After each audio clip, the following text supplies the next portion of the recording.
Good evening, good afternoon, wherever you are in the world. Great to have you here. And today we are looking at the fourth monument of the year, Liège-Bastogne-Liège. And a very interesting situation going on right now with Remco Evenepoel being up the road, a breakaway that happened earlier where they were getting, yeah, a sizable lead. We were talking a lot about how we were frustrated that many people just wait for Pogačar to click a gear and then right away, and here we are, Remco Evenepoel trying. It was around 350 minutes up, 350 and 3 minutes and 50 seconds up at one point. But yeah, we'll see if they will be able to do something about this. There's still 124 kilometers to go, so quite a long way before anything will really be too decisive. But obviously, they're pushing on.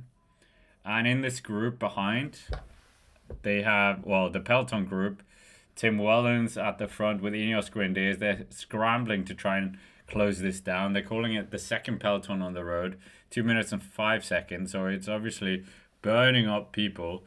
But in that front group with Remco Evenepoel, there is, what names are we looking out for? Quinten Hermans, former podium finisher here. Egan Bernal after Tour of the Alps. Alexander Kampmann was caught of Uno X together with Andreas Leknesson. But Remco Evenepoel obviously is the key rider here, being 2 minute buffer on Tadej Pogacar. But obviously there's a huge wave. But this will obviously break up the race a bit more. That is the thing. It will really just put everyone on their limit and really just break it up a bit more than what we're trying to say. Well, what I'm trying to say very badly is that now that the race is going to be on a lot sooner, so that would really burn up a lot of the domestiques and put everyone on edge. 2 minutes and 5 seconds, 123.6 kilometers. But Remco Evenepoel, has he just thrown a masterstroke, or is this just going to completely blow up in their face? We'll have to wait and see. But still 123.5 kilometers, 2 minutes and 6 seconds. Remco riding in the cars right now, just at the back end of this front peloton. And the speed of the race, 45 kilometers an hour average right now. And that is quite high considering the terrain that they are going past. Plenty of big climbs still to go, obviously. We have, well, we're not even close to the La Redoute yet. That comes, well, we'll see when that comes, around 35 kilometers from the finish. But Ineos Grenadiers working at the front of the group, so they're very much trying to keep this going as well. They know that Paul Seixas and Tadej Pogacar is in that second group, so they really are. It's a good move. It's a good roll of the dice here to try and really put pressure on UAE and Decathlon Ages who are behind, make them burn up all their domestiques, and yeah, we'll see if it pays dividends here. But that group is very big, but it is shrinking though. They're saying it's 39 riders, but I don't think it's 39 riders anymore. Remco Evenepoel obviously being the name in this group, one of the favorites to win this. Won it twice in 2022 and 2023. But yeah, since then it's been a bit of a drought for him in monument victories. And this could maybe. Let me know in the chat as well if you think this is the best way. I mean, we were saying it in the preview that this is a good way to do it. This is really throw everything up. Well, what am I trying to say? They're trying to force the race onto UAE, and I'm pretty sure that they can really do something about it. What are we saying? Space, massive mistake by Peloton. A, letting such a big break go. B, letting Remco go in it. Yeah, that's true. Wellens burning up early matches to reduce the gap. Yeah, how many riders is Pogačar going to be losing? But Quick Step now. Quick Step coming to the front now. So the old team of Remco Evenepoel might just help this. Oh, there's a bit of looking around now at the front. They're not really agreeing. Hesitation at the front. That's not really what you want to see. That is not good. 122.2 kilometers, 2 minutes and 12 seconds. We're seeing Tim Wellens just catching one of the EF Education Easy Post riders being dropped. Peleni and yeah, Tim Wellens still working very hard at the front. They're picking off random riders who've been brought back from the earlier peloton, and we'll see if they can just reduce that gap. It was all the way up to 3 minutes and 50 something seconds. Now it's down to 2 minutes and 12 seconds, and Tadej Pogacar has a few riders around him as well, so it's not completely over. Also wearing black armband as well. Obviously, one of his former teammates, Munoz, died, the Colombian, unfortunately after the Tour de Joie. So that was very sad as well. But yeah, Tadej Pogacar, this is not part of the script for them. They would have loved a fairly high pace. And yeah. So we'll wait and see. This is not how UAE would have wanted it. There's a bit more stress on than probably probably wanted for them. So we'll wait and see what they can do here. But yeah, we'll see what happens. Are we potentially gonna get the showdown between Tadej Pogacar, Remco Evenepoel, and Seixas here? But right now, it is very much in the favor of Paul Seixas. 120.7, 1 minute and 52 seconds now. So it is coming down quite sizable. And I think that hesitation that we saw at the front was not good for this. Visma bike also up here. We haven't really talked about everyone who's in this group yet. We will wait and see. So we will wait and see what happens here. But 1 minute and 52 seconds, 120 kilometers. We're just seeing some riders being spat at the back as well. That that UAE Team Emirates led group. Oh, hesitation going on here. Guys, this is not what you want in that front group. Soudal, Quickstep, Egan Bernal as well. They're trying to react to this. Where's Remco Evenepoel? The pace is absolutely gone here. You have to respect the Remco Evenepoel really trying to do something here. Racing like a junior race that we've seen him do in the past. Very good junior racer. Like one of the best junior records I've ever seen, if I'm honest.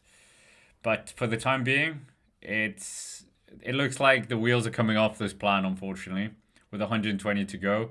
UAE obviously burning up bullets, but how many bullets have Remco Evenepoel burnt? That's the question. It's coming down a lot now. 1 minute 40.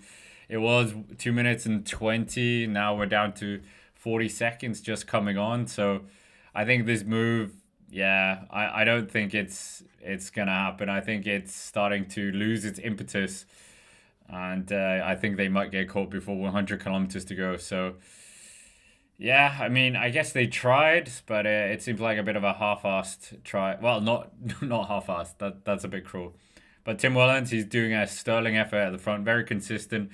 As we know, if you keep that consistent effort and the group out in front is playing around, hesitation, then it does come back to you, the race. And yeah. But in that group, the front peloton, as they're calling it, we also have 3 riders from Burgos BH. Jesus Herrada is racing for them. I didn't realize that. That slipped me past. Ugo Ull racing for Alpecin. That also slipped past me. And Gal Giva as well from Alpecin. They were up here in this group. Oh, still are. Egan Bernal with Lawrence De Plus. And then, yeah, Alan Halfley, Remco Evenepoel isolated. He had some teammates, but obviously they burnt themselves up for this move. So 119 kilometers to go. So that's why he's a bit exposed as well. And right now, they're just bringing back a little Trek rider, the second peloton with Pogacar and Seixas in there. Decathlon AG2R obviously being spared any work. So they're in a good position. Obviously, Paul Seixas, we've talked about him a lot.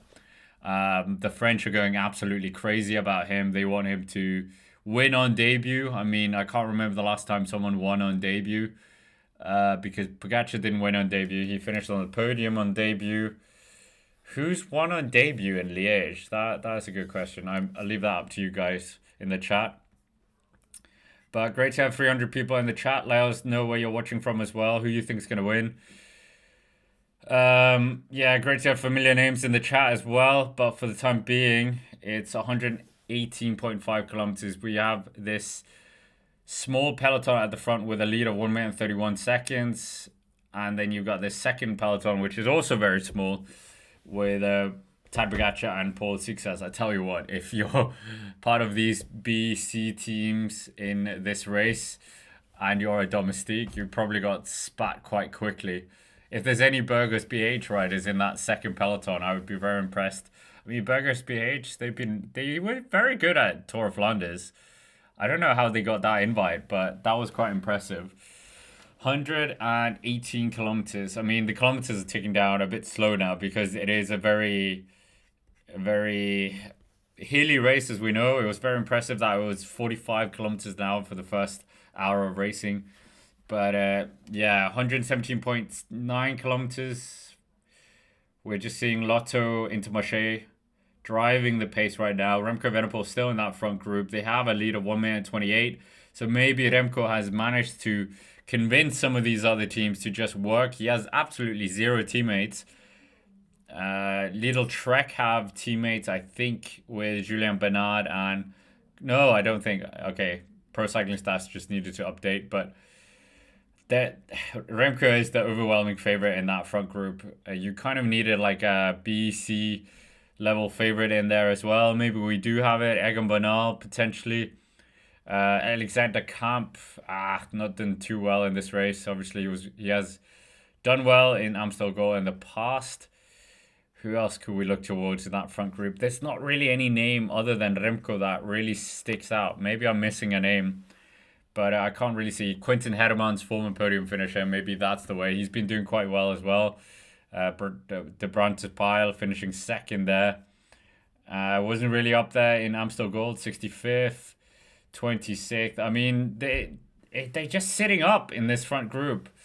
The hesitation is very bad. Uno X and Soudal Quickstep trying to continue a bit, but we know how this story goes. It's just hesitation, attack, and then behind the riders or the groups riding consistently are just taking chunks out of your advantage. They're saying 1 minute 35 seconds on the motorbike to this group.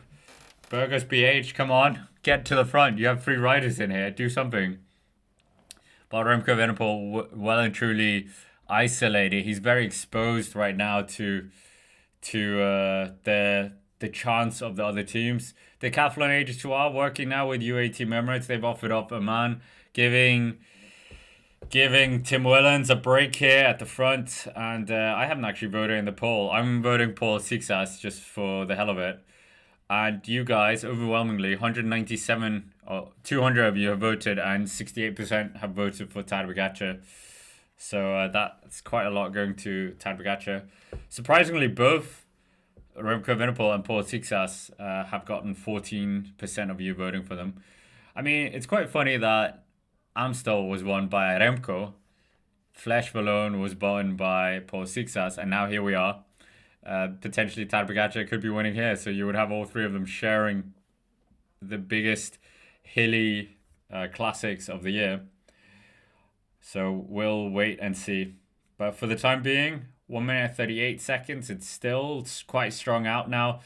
Tim Wellens has overtaken the lead of that second group, the second peloton group. It's quite a sizable group still, but they are just stringing this second peloton on quite a lot. 1 minute and 37 seconds. Tim Wellens flicks the elbow. Seixas' teammate just helping out here. That front group, you need to get organized, or they are maybe going to make the catch before we get to La Redoute. I think they will. I think they will make it before La Redoute. La Redoute is, 80k away? But I was thinking maybe they might catch them before we get to 100 kilometers to go. In terms of the next climbs as well, because we haven't really spoken about the climbs. They are on an uncategorized climb at the moment. Then we've got a small berg, the Courte de Vannes. 2.2 kilometers at 7.1%. This comes after this very long descent or gradual descent. I mean, yeah, it's a weird descent. Obviously, it's not the biggest climbs in the world in Belgium, but quite big, some of them. The next climb, comes at 1 kilometer at 11.4%, so that's going to be quite key. That comes with about 175 kilometers to go. But we're still waiting to the big ones. They're called the La Redoute, obviously. The Côte de la Rochefoucauld, which is obviously the final test for the riders. So we'll see. We'll see what happens. But early on, Remco Evenepoel's move has been interesting. Let me know in the chat as well. Do you think this was a good move? Is this a good move by Tadej Pogacar? Yeah, we will see. But for the time being, it's Remco just needed a few more teammates. Obviously, he had teammates up there earlier, but it would have been a bit better to have maybe one or two. I think Nico Dens was the last man to drop out of this group for Red Bull Bora-Hansgrohe. I don't think he's going to get too much help from his former team of Soudal Quickstep. Maybe. I think, yeah, it's gonna. He's very exposed to the elements right now. Former teammate Louis Verake in here. Former teammate Pascal Acorn. Obviously, Delman Bar was not his teammate as he joined as Remco left Soudal Quickstep. EF Education Easy Post also with Michael Leonard and Jadi Christian van der Lee. And yeah, I think quick Q36.5 Pinarello Q36.5 with Quinten Hermans and Short Backs is quite a good one. Good combination. Doma Novak, he's up here as well. So if Tadej Pogacar does attack to bridge the gap deeper into the race, then that would give him a bit of help there. Picnic Personnel probably should be one of the teams doing some of the work. They've got Gilles Lemreze, Bjorn Konat, and Frank Vandenbroek in here. So they probably should do something because it's in their interest to try and keep this move alive. Together with Uno X, they can't just fly under the banner of being a plucky pro-continental team. They are a World Tour team now as of 2026. Remco Evenepoel just looking around, can't really command anyone to do anything. It's not his teammates. So we'll see if Remco's move pays off. But for the time being, he's just coming up to join the moves as well. He knows that he needs to give something as well. So Remco Evenepoel very much not shying away from the work at the front. He wants to make sure that this move stays away for as long as possible. But 113 kilometers. We got a mechanical here for one of the Pinarello riders. I think it is Tom Pidcock because he's the only one with a Red Bull helmet. Yeah, Tom Pidcock, mechanical here. That is going to be quite a nervous one for him to get back because the pace is on. I think maybe Sticky Bottle would probably help him and get him back into this 112.5 kilometers. The former podium finisher looks around. What can he do? Has he got any teammates with him with short backs and Quinten Hermans up the road? Maybe they're a bit light on the ground in that second group. But Tom Pidcock obviously doing the Tour of the Alps, winning a stage there and looking pretty good for someone who crashed in the race not that long ago. Well, what am I saying? In the Volta a Catalunya and that very hairy descent. But we're just waiting to see if this move pans off for the guys in that front peloton. They're doing everything in their power to just keep this pace going for as long as possible. It's going to be very touch and go. I mean, the key point will be when they've burnt up all the UAE riders and the Decathlon AG2R riders. That is the move that you're trying to do here. You're trying to isolate Tadej Pogacar from all his foot soldiers. But that is obviously easier said than done. Many of these UAE riders, winners in their own right. Just think back to Klaska High-End. That's where Tim Wellens rode away and took the win. So, I mean, these UAE Team Emirates riders are absolutely multi-talented, many of them. But we'll wait and see if this move pays off for Remco. He definitely would have wanted a few more riders from himself that he had control of. But we'll see. We'll see if it pans off here. One of the EF Education Easy Post riders just hovering off the back of the peloton now. Was there maybe a potentially mechanical going on there? So, yeah, we'll just see if... Yeah, a bit of hesitation at the front. The impetus taken out again. It's come down 1 minute and 24 seconds now. 1 minute 24 seconds. So there you can see 12 seconds gone like that.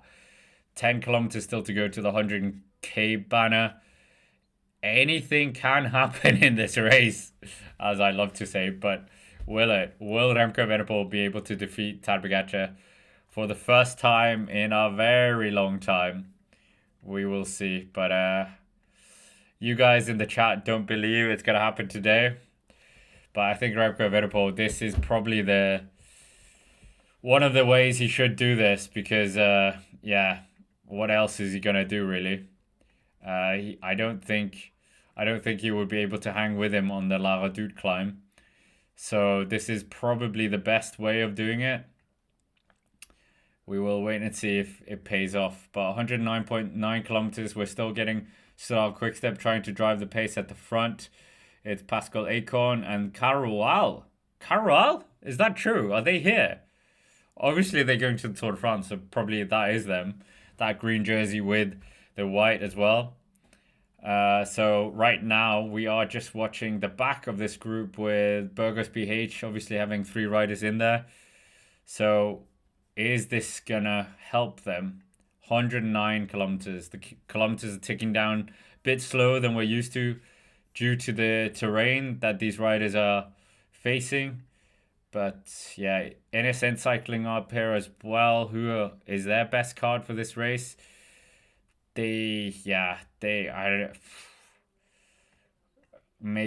they're not one of the teams that are really going to be in the point in when we come there, but they are up here right now. NSN cycling with Marco Frigo and Chris Nederlands, probably 2 of the better cards that they could have up here. These really good breakaway artists, and sometimes it really does work for them. So are we going to see something happening for these guys? We're just seeing we have Ewan Cosnio and Guillaume Martin as well. Guillaume Martin, didn't he have a good record in this race? We haven't really seen too much of him. Yeah, he finished 6th in 2023. So, I mean, not a good record, because out of all the times he's been here, he's pretty much been here every single year since 2026. And his only finish inside the top 10 was in 2023. A few top 20 finishes as well, but yeah, nothing to write home about. So yeah, good move. An experienced rider in this kind of situation as well. 1 minute and 23 seconds the gap is down to between Peloton 1 and Peloton 2. Peloton 1 obviously with Remco Evenepoel, and Peloton 2 with Paul Seixas, Tom Pidcock and Tadej Pogacar. Tadej Pogacar bidding to be a 4-time champion of this race, adding another monument to his impressive record. Obviously he's never not won this race as a world champion, so he'll look to continue that. Obviously it's only 1 year, so yeah, Remco Evenepoel and Tadej Pogacar both won this as world champion. But at the front we're seeing Q36.5. This is not the front. This is trying to get Tom Pidcock back in that second Peloton group, obviously having a bike switch mechanical, so the pressure's on now for Q36.5. Obviously they're a bit more limited with letting letting Hermans and Quinten Hermans and also short backs up the road. So the pressure's on now. 106.7 kilometers still left, so everything still to play for. Everything's still to play for right now. Are they going to be able to do it? That is the big question. Paul Seixas bidding to be the youngest. Oh, wait.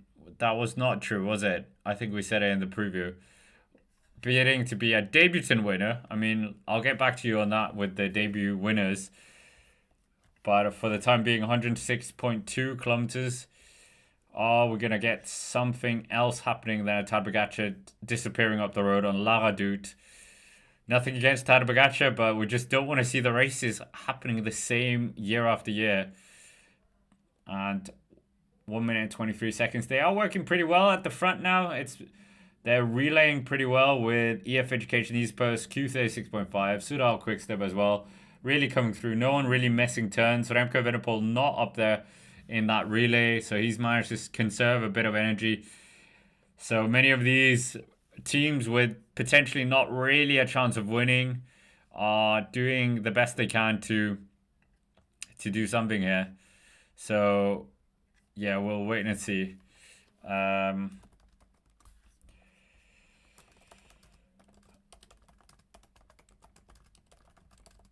I'm just trying to find out who's won it on debut as well. We were talking about that. Obviously, we try and add a few stats in because me being a very big stat nerd as well. Okay. I tried to ask ChatGPT and that was completely wrong. Said Tadej Pogacar won on debut in 2021. Obviously, that was not right. Marjon Mariano Argentine in 1991. I'll have to double check that. So 104.7 kilometers, 1 minute and 23 seconds. It is Decathlon Ages 2R. They are seeing this race potentially being a bit dangerous now, so they are working more with Tim Wellens, doing everything in their power to keep this up. But is this going to be a good... Well, they're not really looking like they're putting everything into this. So, yeah. Yeah, we'll see. But I am endeavoring to try and figure out who's won it on debut. Obviously, if we go back to the first edition of this race, that will be a debut winner because the race never really happened before then. So 103.9 kilometers, 1 minute 22 seconds. It's somewhat stagnant. It's not really come down after we had the Decathlon Age 2R really trying to do something, because at the front now, Burgos BH, Visma Lisa Bike, Little Trek, Jayco Ayula, they're all in this relay, and it looks like the pace is pretty good right now. So potentially they will be able to do something here. Was Remco, did he win on debut? Am I completely... Maybe he's the last debut winner. But yeah, they're really just turning on the pace. Yeah, there we go. Remco was the debut winner. There we go. ChatGPT didn't say that one. Remco Evenepoel won on debut.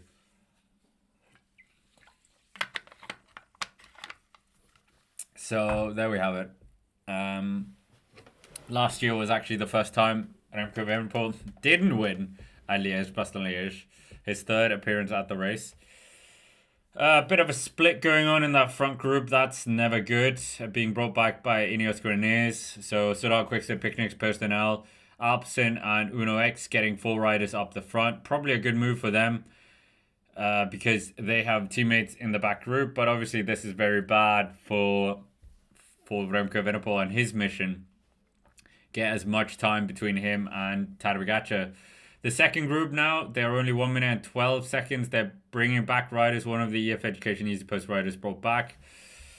So Decathlon and UAE Team Emirates, it looks like they have a bit of control over the situation. I think it might be... Well, I said before 100 kilometers to go. I don't think they're going to catch them before that. So we will wait and see. For the time being, it's looking fairly good. Are we going to see... Yeah, I think it... Yeah, how much will Remco Evenepoel have burnt up from this? That is the question as well. I think this is Alexander Kamp, friend of the channel, at the front here. Or is this Magnus Cort? No, Magnus Cort has never been Danish champion, if I believe, because there is Danish rainbow band or Danish sleeves signifying former champion. Obviously, Pascal Acorn has it for the Dutch. So who is in this front group? This breakaway move. They're saying Ugo Ull, Alexander Kamp, and Pascal Acorn with one more rider. And the other rider is Lemreze. So that's quite a good move to go off the front. Ugo Ull, Lemreze, Pascal Acorn, and Alexander Kamp. Very good quartet. And they have gotten rid of Remco Evenepoel as well. Remco probably should have been in that group. That would have been a very good group. 1 minute and 4 seconds. I mean, Pitcock, he finds himself about 45 seconds down on the Tadej Pogacar and Paul Seixas group. So, yeah, a bit of nervous times for Tom Pitcock right now. It's going to be all hands on deck for them. 1 minute and 4 seconds for the second peloton. So the gap is coming down quite a lot. But that is to the front 4 riders. It's actually only 45 seconds to the Remco Evenepoel group. So I think they have thrown in the towel.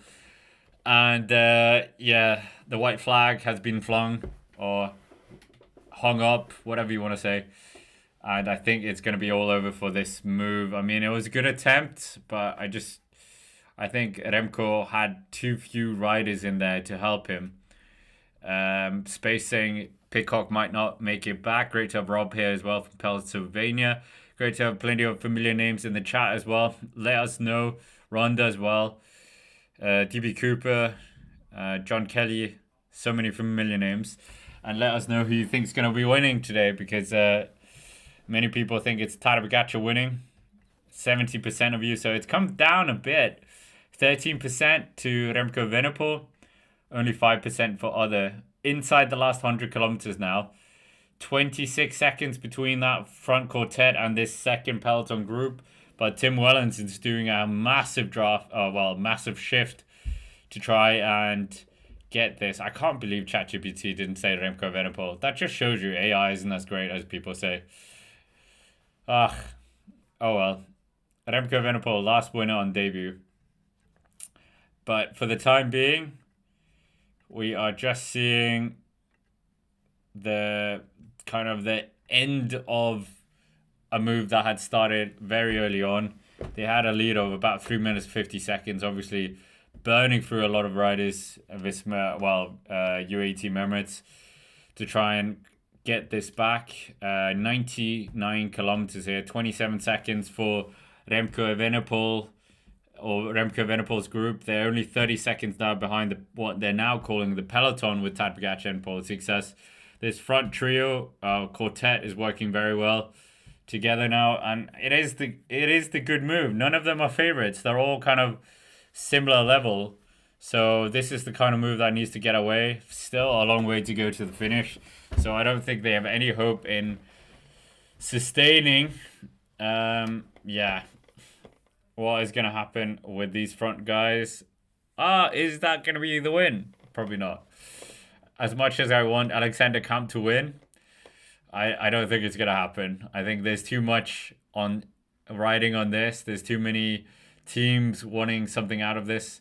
Ineos Grenadiers being in that second peloton as well was quite good as well. Obviously, they did leave some riders in the peloton, or the main peloton. And a lot of these teams not really throwing their big stars into that move. They threw their secondary stars. And that also was one of the reasons why that move probably was a bit doomed, because they didn't want to carry one of the favorites all the way to the finish, and then he just dusts them off. And so we'll see. But we still got Decathlon and Tim Wellens working at the front. Ineos Grenadiers congregating behind these two.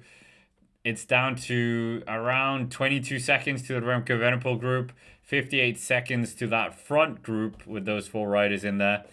And we'll see when they're going to make the catch with Remco Evenepoel joining back up. Remco obviously doing a bit of work at some places in this move. But, we'll see what happens here. 97.4 kilometers. Beautiful Wallonia as well, as the ride is very rolling parkour.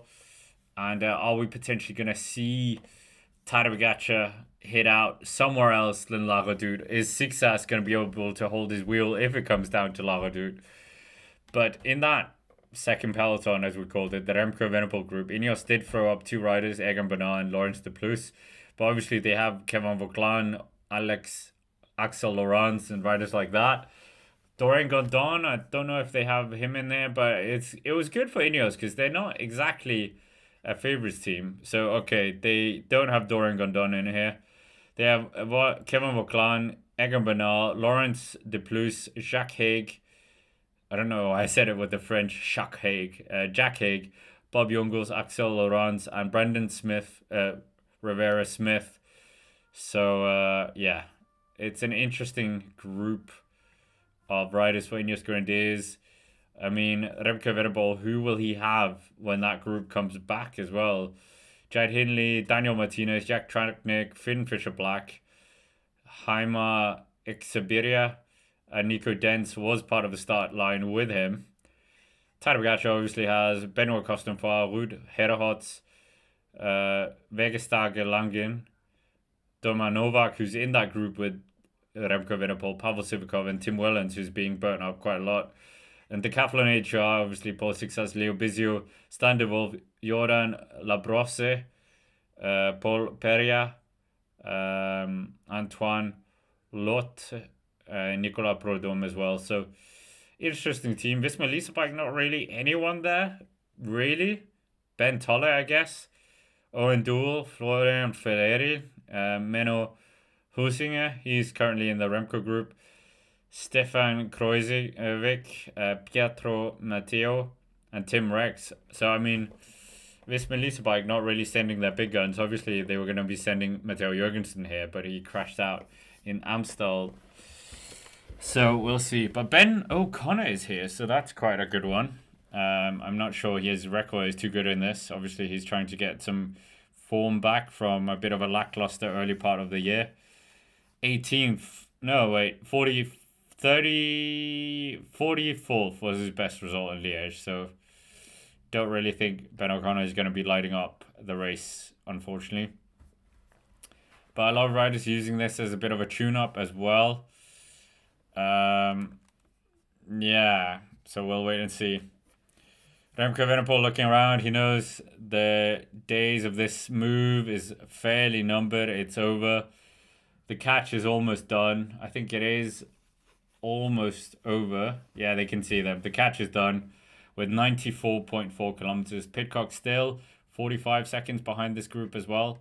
So, yeah, it was a worthy effort, I think. But I think this does potentially harm Remco's chances of winning it or even a podium. So I think if you're on the Remco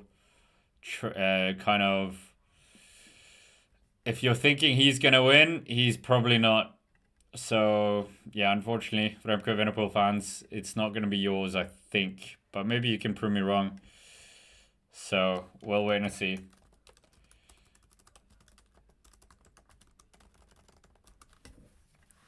The front group, they have about a gap of 51 seconds, doing everything in their power. 4 riders in here. No, 5 riders. They were joined by 1 rider. So a good little move here going on.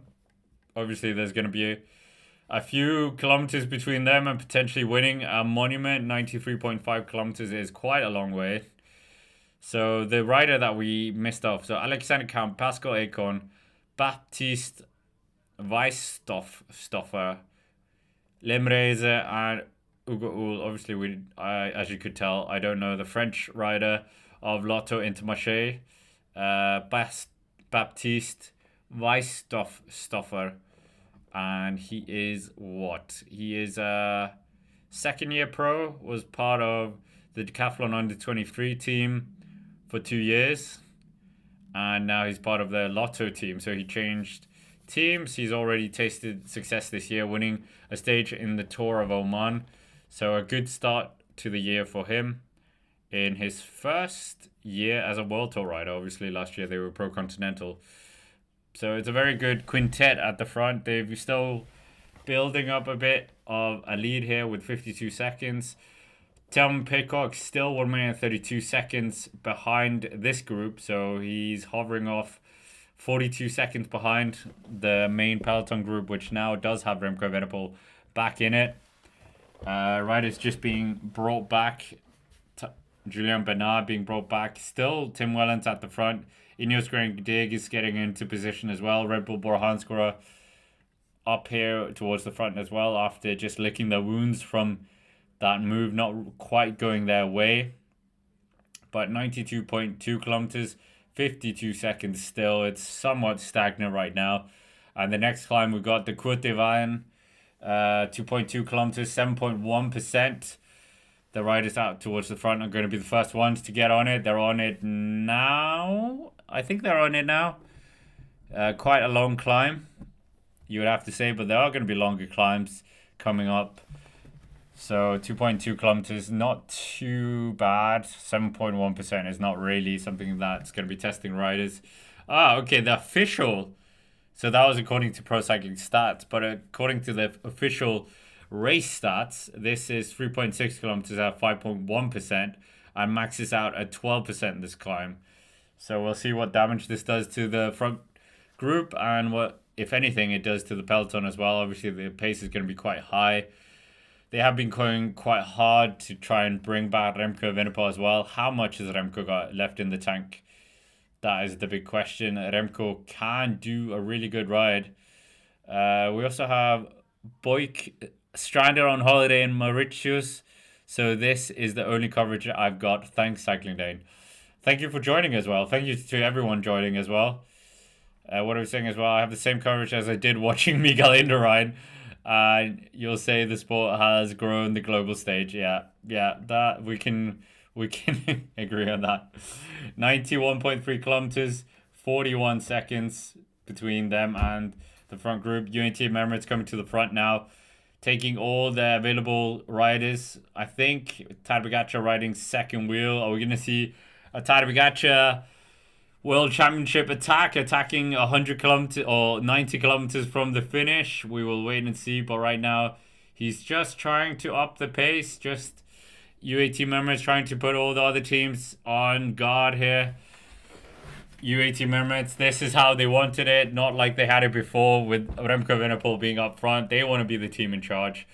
And they're on the steepest part of the climb. 10% right now. Doing everything. And Tim Wellens, job done. Who knows if he's going to be finishing the race as well. But Tadej Pogacar, the rainbow champion, with that black armband as well, courtesy of a former teammate dying. Unfortunately, that was very sad. 90.8 kilometers, 2.5 kilometers, as we just see Tim Wellens. Chapeau to him. Good job. Injured not that long ago as well, but such a good rider. One of the riders that you would buy if you were going to buy a team or make a team. UAE Team Emirates still got control at the front. It's down to 29 seconds to that front quintet, so I think that move is not going to be living for much longer. 2.2 kilometers left of this climb. Plenty of climbs left. Tom Pidcock desperately trying to scramble back. It looks like he might not get back into it.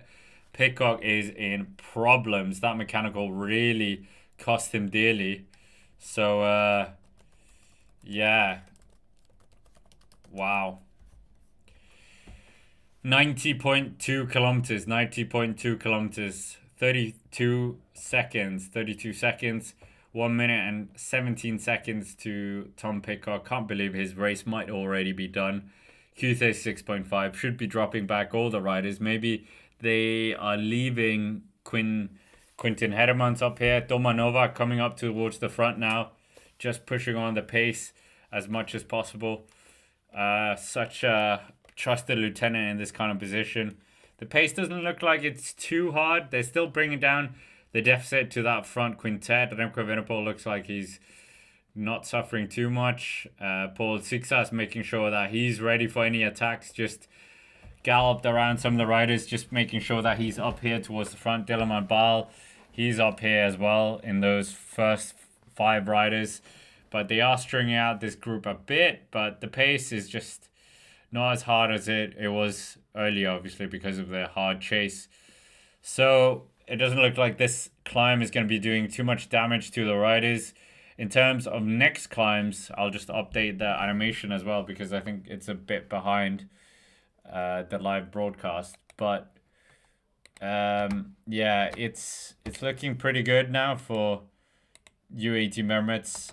And yeah, you can just see how far away we were in the broadcast. But anything can still happen here in the race. So yeah, this front group, they're starting to struggle a lot. I don't think they're going to be keeping on for much longer, if I'm honest. But yeah, it's looking pretty good for Remco, Tadej Pogacar and Paul Seixas right now. They've not burnt too many matches, doing their best to try and keep control of the situation. And still 1.1 kilometers left of this climb. 1.1 kilometers is not too much. Plenty of climb still to go. We have 1, 2, 3, 4, 5, 6, 7, 8, 9 categorized climbs left. So still somewhat of a way to go. This peloton is still very big. And yeah, Tom Pidcock is the one of the bigger names. But I don't know how big we would say his name is right now in this race, courtesy of that Catalunya crash. I appreciate he was in Tour of the Alps, but he wasn't really contesting the front in the more hillier races. So yeah, one of the riders dropped out. Basti Vistoffer is dropped, and so is Pascal Acon. So it's only Alexander Kamp, Lembres, and Ugo Ull now out of these three riders. Out of that quintet, now it's three. 800 meters still left of the climb. UAE Team Emirates with Decathlon Age Joie working at the front, setting the pace, and they will do everything in their power. But right now, it is Ugo Ull driving the pace, trying to do something. Yeah, but UAE Team Emirates, this race is back in their hands, really back in their hands. They have everything to, well, it's theirs to lose, I would say. They really have this in control. That's what I'm trying to say. If you haven't already as well, smash the like button. We're almost at 100 likes. And of course, great to have so many people here joining for the final monument of the spring season. We are just seeing one of those five, or two of those five riders being caught by the Peloton now. So the Peloton, they are just keeping the pace very hard. It's 18 seconds now.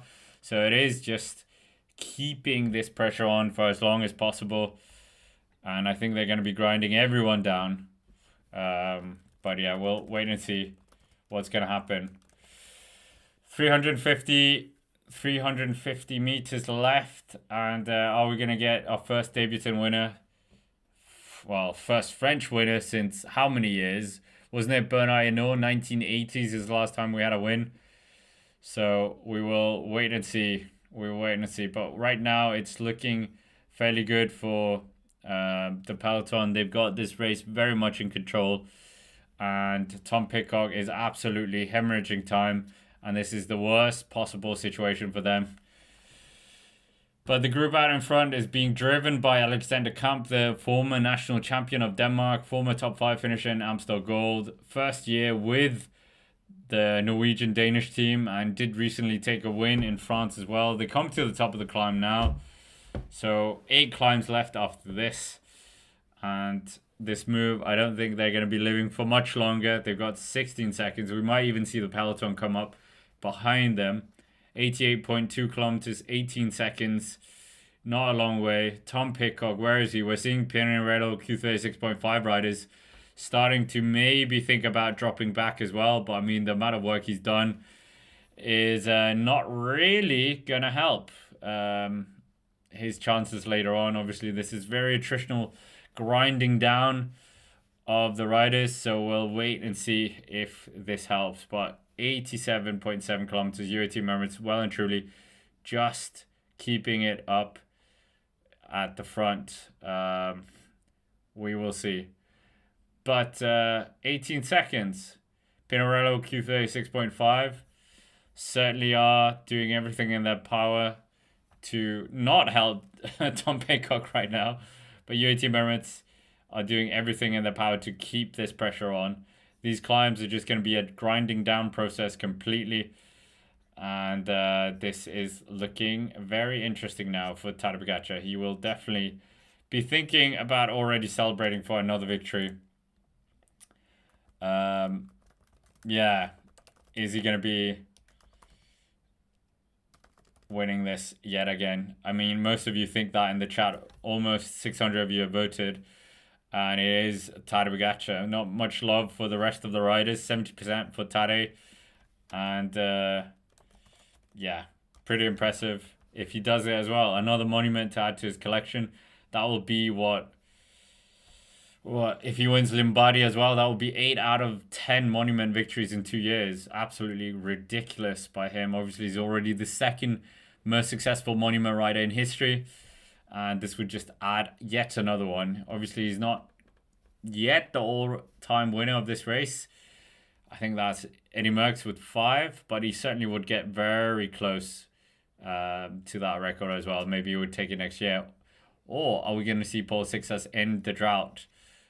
That drought is a very long drought. 1980. So we'll see if he can do that. But there's not a lot of hope for Paul Seixas winning on debut. But Bernard Hinault, what was it they said? When men were men, he was the man. I think that was the famous line. 85.8 kilometers, 15 seconds. So the trio out in front still has somewhat of a lead here. So we'll see if he keeps this up, or they keep it up. They're doing everything in their power just to keep the pressure on for as long as possible. UAE Team Emirates still have it under control. Obviously, many of the teams behind are just happy about this situation. But there isn't like a huge grind down of the teams right now. It's still quite a big peloton behind. We're getting the next climb is going to be quite interesting. 1K at 11.4% average. And then the next climb after that is 2.3 kilometers at 7.4%. And they come quite close together. So the next part is going to be potentially a moment where we see a few riders shed off the back. So will that happen? That we will have to wait and see. But for the time being, it's looking like UAE team members are well and truly in the driving seat. They are where they exactly would want to be. The polar opposite of Pinarello Q36.5. Remco Evenepoel looking good, but how many bullets did he expend courtesy of that earlier move that didn't quite go the way that they would have wanted? We will wait and see. So yeah, 84.7 kilometers. 12 seconds. 1 minute and 16 seconds. But yeah, it's looking fairly good for UAE Team Emirates, as it does most races. But Tadej Pogacar would be the first 4-time winner of this race for a very long time. And let's just get some more stats. I hope you all love stats, as the race situation is a bit stagnant right now. Most wins, let's see. Eddie Merckx with 5 victories. Currently, Tadej Pogacar has 3, so I was wrong. He would 4, so he would be joining Moreno Argentine and Alejandro Valverde, and he would equal the record of Moreno Argentine by winning 3 years in a row.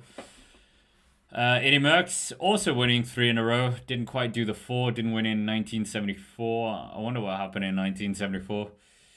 But yeah, plenty of winners in this race. Many of them from Belgium, but we haven't had a Belgian winner since Remco Evenepoel. And we haven't had a French winner since Bernard Hinault. Is Bernard Hinault the only French winner of this race as well? I'm not too sure, actually. Obviously, for Denmark we had... No, there's been others. So, yeah, French have won it other than Bernard Hinault, but it's been quite a long time since they've tasted success in this race. So we'll wait and see. But Moreno, Argentine, obviously the very talented Monument winner. I think, didn't he win Milan-San Remo as well? Won Flèche Wallonne 3 years in a row. Oh, 3 years. Won the Tour of Flanders and won Il Lombardia. I think Milan-San Remo was the only one he didn't win, and that was because Sean Kelly, remember, beat him to that 1 year. So one of these guys stuck on 4 Monument wins. And Philippe Gilbert, obviously part of that as well. Gilbert did win this race. Remember that, 2011. That was a great edition where he beat both Andy Schleck and Frank Schleck. That was absolutely remarkable. I can't believe that even happened. That was absolutely crazy. To have 2 so strong riders, but then they have, like, yeah, Andy Schleck always wanted to kind of not see his brother struggle. And sometimes that was a bit of the weakness in that regard. But 82.7 kilometers. The kilometers are ticking, flying by now. 11 seconds. The front trio has not yet been caught, so they're still doing their best. And yeah, they are doing everything in their power right now to keep this alive for as long as possible. So yeah. But they're on this hard climb now. 800 meters left of it. I think they've just made the catch now. They made the catch. They are making the catch. Okay, they have 1 second of an advantage, but the catch is being made. Although Lemrez is trying to keep this away, but UAE Team Emirates just hoovering this up. We won't be seeing Alexander Kamp. We won't be seeing Lembreze here anymore. They're doing everything in their power just to keep this pressure on. They don't want anyone at the front. They want it to be the ones dictating pace as much as possible.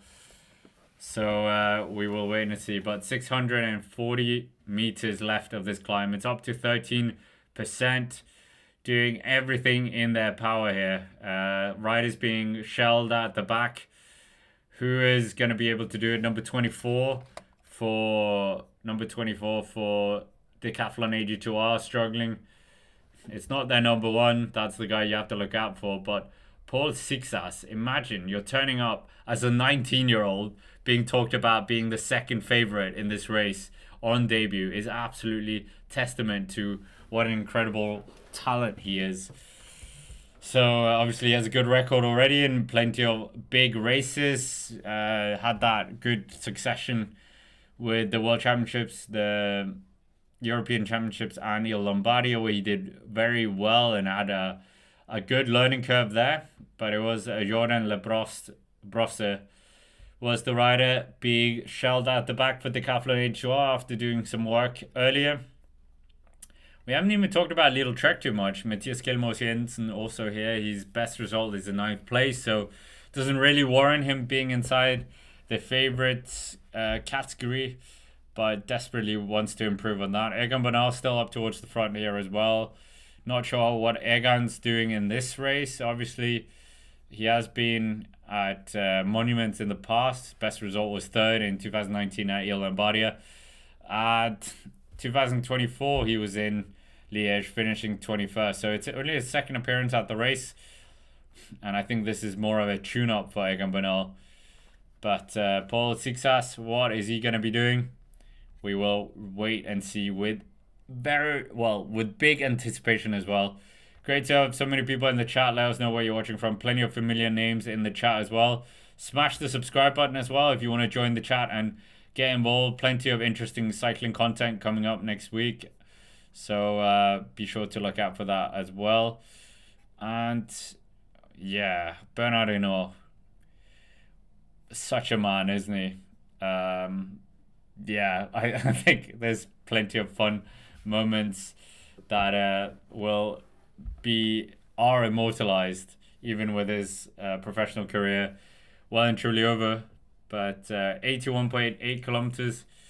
UAT Emirates coming to the front, so not too much damage said. I promised you damage. There wasn't too much damage there. Sorry, guys. The damage was that the breakaway was swept up. That was the damage, and a few riders being shelled at the back from the peloton. But other than that, not too much damage being pounded onto the riders in this front group. So we'll wait and see. But 81.7 kilometers still to go. 81.7 kilometers still to go. Yeah. The pressure is well and truly on. Burgos BH riders going at the back as well, unfortunately. They are a guest team. Tom Pidcock, obviously, he's one of the side plots that we were waiting for, but his race has absolutely just been destroyed. Well, probably by the Catalonia crash, let's be honest. But yeah, also by this mechanical. So, what a shame. What a shame.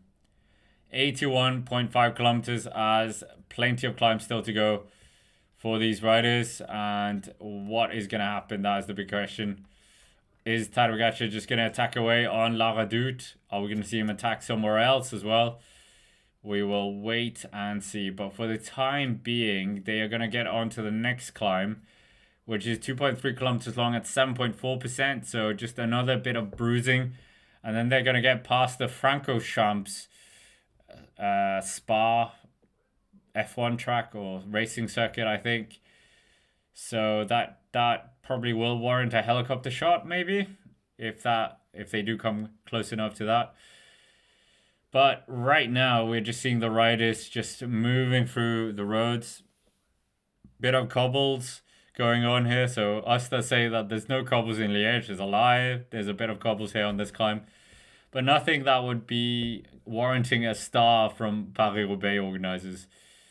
So 80.4 kilometers still to go. Pidcock well and truly out the back. They're saying more than a minute right now. Tadej Pogacar is still in a firm control of this at the front, doing everything in his power to just keep this going for as long as possible. 1 minute and 18 seconds. Tadej Pogacar probably wanted to win this for his teammate who passed away, unfortunately. Christian Munoz of Colombia, obviously passing away, as we said earlier, after a crash in the Tour de Jura. Very, very sad. And yeah, you don't really want to see that in cycling. Just reminds you of the sport, how dangerous it can be as well. 2.2 kilometers this climb, and it's, according to the organizers, 7.5%. And the hardest part is 13%. So, yeah. Is Paul Seixas going to be the first winner since Eno to win this for the French? And Tadej Pogacar, he is just doing his best here, keeping this pressure on with his team. Remco Evenepoel looking pretty good, but is Remco exposed in this as well? After that earlier move, we're getting an official time check for Tom Pidcock. It is around, what have we got? 1 minute and 10 seconds. So Pidcock, I don't think he's going to get back into this. I think his day is probably done. I don't think he's going to be inside the top 20. So Pidcock fans, unfortunately for you, this is not really the race. But we didn't really think that this was going to be it anyway. I think he was saying that he wanted to do this as well to get some more racing in the legs, because there was a big gap between this and the Tour de Suisse. So, yeah. But for the time being, it's looking very good at the front. Still in control. I think this is Pavel Sivakov now. So Pavel Sivakov with Dominovak behind him. This is the front of the race, 12%. Remco does have some teammates around him. I think he has 2-3 teammates potentially. And then there's a very, very long group of riders. Yeah. We will wait and see. But for the time being, 1 minute and 12 seconds for Tom Pidcock to make this up. I don't think that they threw Quinten Heremans back. I think they probably kept some riders in here. Q36.5. I'll try and make them out from the helicopter shot. There's plenty of Bahrain Victorious riders in here. Obviously, they're going to look very interesting in Tour de Romandie coming up. We talked about that on the Cycling Dane podcast with Antonio Taberi. Yes, Q36.5 have their number 66 in here. So they haven't quite given up everything to try and get Tom back. So Tom's pretty much on his own, unfortunately for him. So Q36.5, they still have 66. Chris Harper in here. And I'm not sure where Quinten Heremans is, 67. But Red Bull, they have a few riders around. Remco Evenepoel, so doing everything in their power to keep this alive for as long as possible. Remco, how much can he recover by the time that the Pogačar hammer is thrown down? The next climb, 1.4 kilometers, or the climb that they're on, 1.3 kilometers left. 1 minute and 18 seconds. And yeah, we will wait and see. So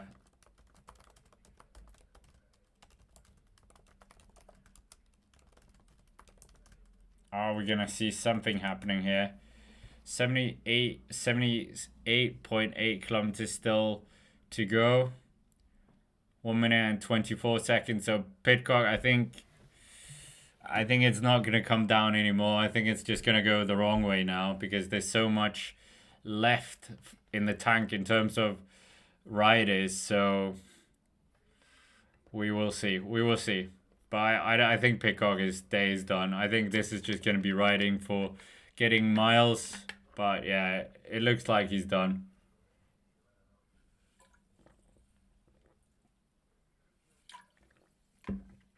Yeah, I think he's just going to ride this to get some more condition in the legs. But yeah, not the race he would have wanted. Former podium finisher of this race. And yeah, it's going to be riding with the domestiques here, unfortunately. So we'll see what happens. But for the time being, it's still UAE Team Emirates firmly in control. We got plenty of climbs coming up as well. That yawn was not me yawning about the race. Well, kind of, because we're kind of in this stagnant part where It's very formulaic, not much action going on. It's Sivakov at the front, dictating the pace. No one really challenging the might of UAE Emirates right now. But we're 500 meters away from this top of the climb, and then we've got 6 climbs left. And in 3 climbs time, we've got the La Redoute. So in 3 climbs time, the Courte de la Redoute is coming up. So we will see what happens when we reach it. But 380 meters left of the climb. Tadej Pogacar looking good. Decathlon have plenty of riders up here as well. Red Bull have a few riders, but how much energy has been taken out of Remco Evenepoel after that attack before? Yeah, I still think it was good to try, and I'd like to see something happening. And we will see what happens. But great to have almost 600 people in the chat. Let us know where you're watching from. And do you think we are going to get another Tadej Pogacar win? That is the big question as well. So are we potentially going to see a big fight for the podium as well? The podium has been changing quite a lot in the last few years as well. Remco not been on the podium since 2023. So yeah, we will see. 77.7 kilometers, and if you missed it out as well, the world record for the marathon was beaten today as well. Absolutely sensational. Under 2 hours. First 2 men to run under 2 hours. Not that that has anything to do with Liège, but I just thought that was a fun little nugget to add in as well. Now we're getting Maximilian Schachmann attacking. So a bit of a move here from the German veteran. He's just pushing the pace right now. And Maximilian Schachmann, a former podium finisher of this race back in 2019, just gets a bit of gap between him and the UAE Emirates train. Riding for Soudal Quickstep, and what can he do here? In terms of results, he crashed in Algarve. He had a very bad crash on the downhill in Algarve. On the final stage, he was up there towards the front and then had a very bad crash. So, yeah, we'll see what he will do in this race. Ion Izagirre as well, one of the riders hanging up the wheels at the end of the year. Final ever Liège for him. A very good rider as well, but will he be able to do something? We'll wait and see. Terence saying a very big tailwind at London. Okay, so that made a bit of a difference. Yeah, when are they going to talk about coming under 150, 140? Yeah, we know the numbers are just numbers. So, yeah, numbers are just numbers. And Tadej Pogacar is trying to make that a thing as well by winning yet another race, yet another monument, and continuing this very good steam he has in the monuments racing. He's the best monument rider that we've seen, well, for many generations, and absolutely just throwing the gauntlet into everything, which is good to see. 76.5 kilometers, 1 minute and 42 seconds now for Tom Pidcock, so it is absolutely gone. Gone, dead, buried, capiche. Yeah, we're seeing one of the Izagirre brothers is this John? Yeah, John Izagirre, unfortunately having a bit of a tumble, so he just felt that completely. But are we potentially going to see something happening deeper into this race? That remains to be seen. And congratulations, thank you as well, Rhonda, for being a member for 9 months as well. Appreciate the support. And great to have Vera in the chat as well. Great to have so many familiar names in the chat. We are 76 kilometers away from the finish. 1 minute and 49 seconds for Tom Pidcock. But I think he's largely irrelevant to this race now. We've got Maximilian Schachmann towards the front, doing everything he can to try and make a gap for himself to the other riders. And potentially this could be a good move, but a 75 kilometer attack from Maximilian Schachmann win doesn't really seem like that's going to be on the cards today, if we're honest. So anything can happen, and a lot of looking around right now from Schachmann. What is he going to be doing? That is the big question as well. Later in the year as well, he's tried his best with many of the things, but yeah, not sure what will happen. We will wait and see. But for the time being, it's looking very good for Maximilian Schachmann.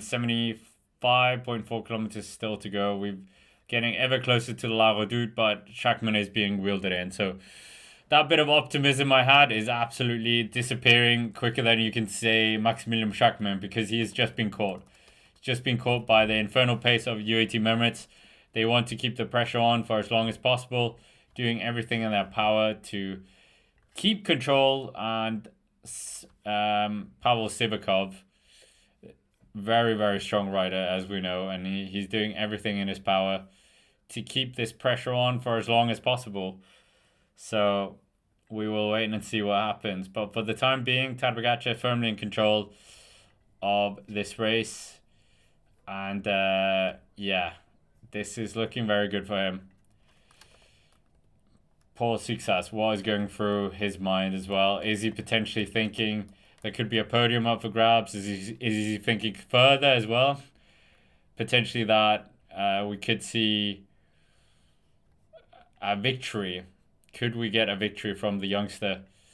That remains to be seen. But right now, UAE Team Emirates behind them. There's still a lot of teams, Uno X, Soudal Quickstep, Ineos Grenadiers, Decathlon AG2R. They've not quite gotten rid of the majority of the riders. So they are not quite shelling it out as much as we would have anticipated. But this isn't Strade Bianche. This isn't Il Lombardia. It is a different race. So we'll wait and see what happens here. But bags just being taken as well on the side of the road they're going through a feed zone. Ineos Grenadiers, can they potentially do something here with Kevin Vauclin, with Laurence? Can they just tease them a bit in UAE Team Emirates? We will wait and see. But for the time being, it's looking pretty good for many of these riders. And who's going to be winning by the time we get into Liège again? 73.7 kilometers. We're just getting through this more, what should we say, down period as we're getting down to the next climb, which is the Col de Rosière. 4.4 kilometers at 5.7%. So that is going to be not really too much testing, but just part of the grinding process again, just making the legs even more tired, really grinding the peloton down for as much as possible. The peloton is still quite a sizable size, and 73.2 kilometers still to go here. 73.2 kilometers. Remco Evenepoel still has Daniel Martinez, I think, up here. I thought I just saw some Burgos riders. So Burgos really up towards the front as well. And yeah, we got Astana. A few riders. Who have Astana actually got that could be teasing the front end of the race results? Good question that. I can't think of Astana riders that would be up here really. Astana riders? Of course, Astana have won this in the past with Maximilian Inglinski. That's going back a few years. So maybe they could do something here again, but I don't think it's going to be the 2026 edition, if I'm honest. So, yeah. The Team Emirates, they have, it looks like 3 riders around Tadej Pogacar. Uno X, obviously, also up here. I say obviously, but they are up here. Alexander Kamp's move before didn't quite pay the dividends that they would have wanted, but they're still up here towards the front. And Uno X riding very well in their first year as a World Tour team, you have to say. But for the time being, who is the man that they're thinking about? Is it Andreas Korn? Is it potentially Magnus Kort? Andreas Lexington was up there in the Remco Evenepoel move. But for the time being, we're just seeing UAE Team Emirates pushing the pressure on. Visma Lease Bike, not really got an A-list team here.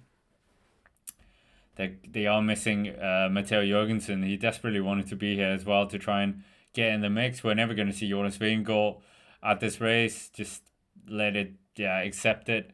But we're getting very close now to the to it now. We're getting very close to the next climb. Thank you, Rhonda, as well, for a bit of coffee money as well. Yeah, right now we are close to the foot of the La Rosière, 4.4 kilometers.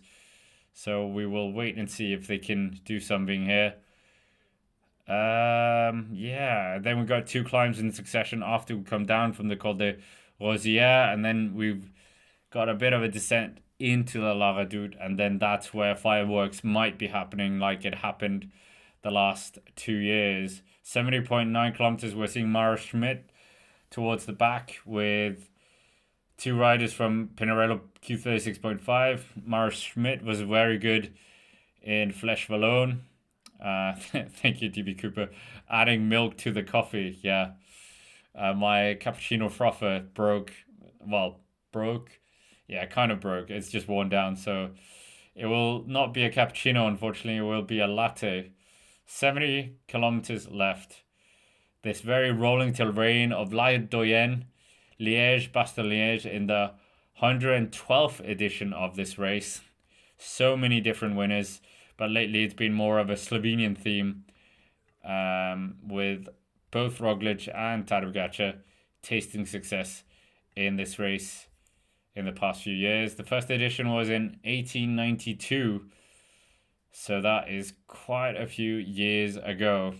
And we had Belgian winners for the first many editions. It was first until 1930 we had a winner outside of Belgium, which was a German, and then we had to go a very long way again until getting the next one in 1949 from France, and then it was more an international one. But to get the first non-European to win, we had to go all the way to I'm still scrolling, Tyler Hamilton, but obviously there's a bit of an asterisk there. That was the first non-European winner of this race. And then we had to go a long way again with Alexander Vinokurov winning in 2010, and then Maximilian Glinski winning in 2012, and then Australia won it with Simon Gerrans. And yeah, since Simon Gerrans, we haven't actually had a non-European winner. So it's been quite a few years since we've had a win for non-Europeans. It's probably not going to be changing today either. 68.2 kilometers. Best non-European card would probably be Colombian. Yeah, so we'll wait and see. But the riders are doing their best to try and keep the pressure on for as long as possible.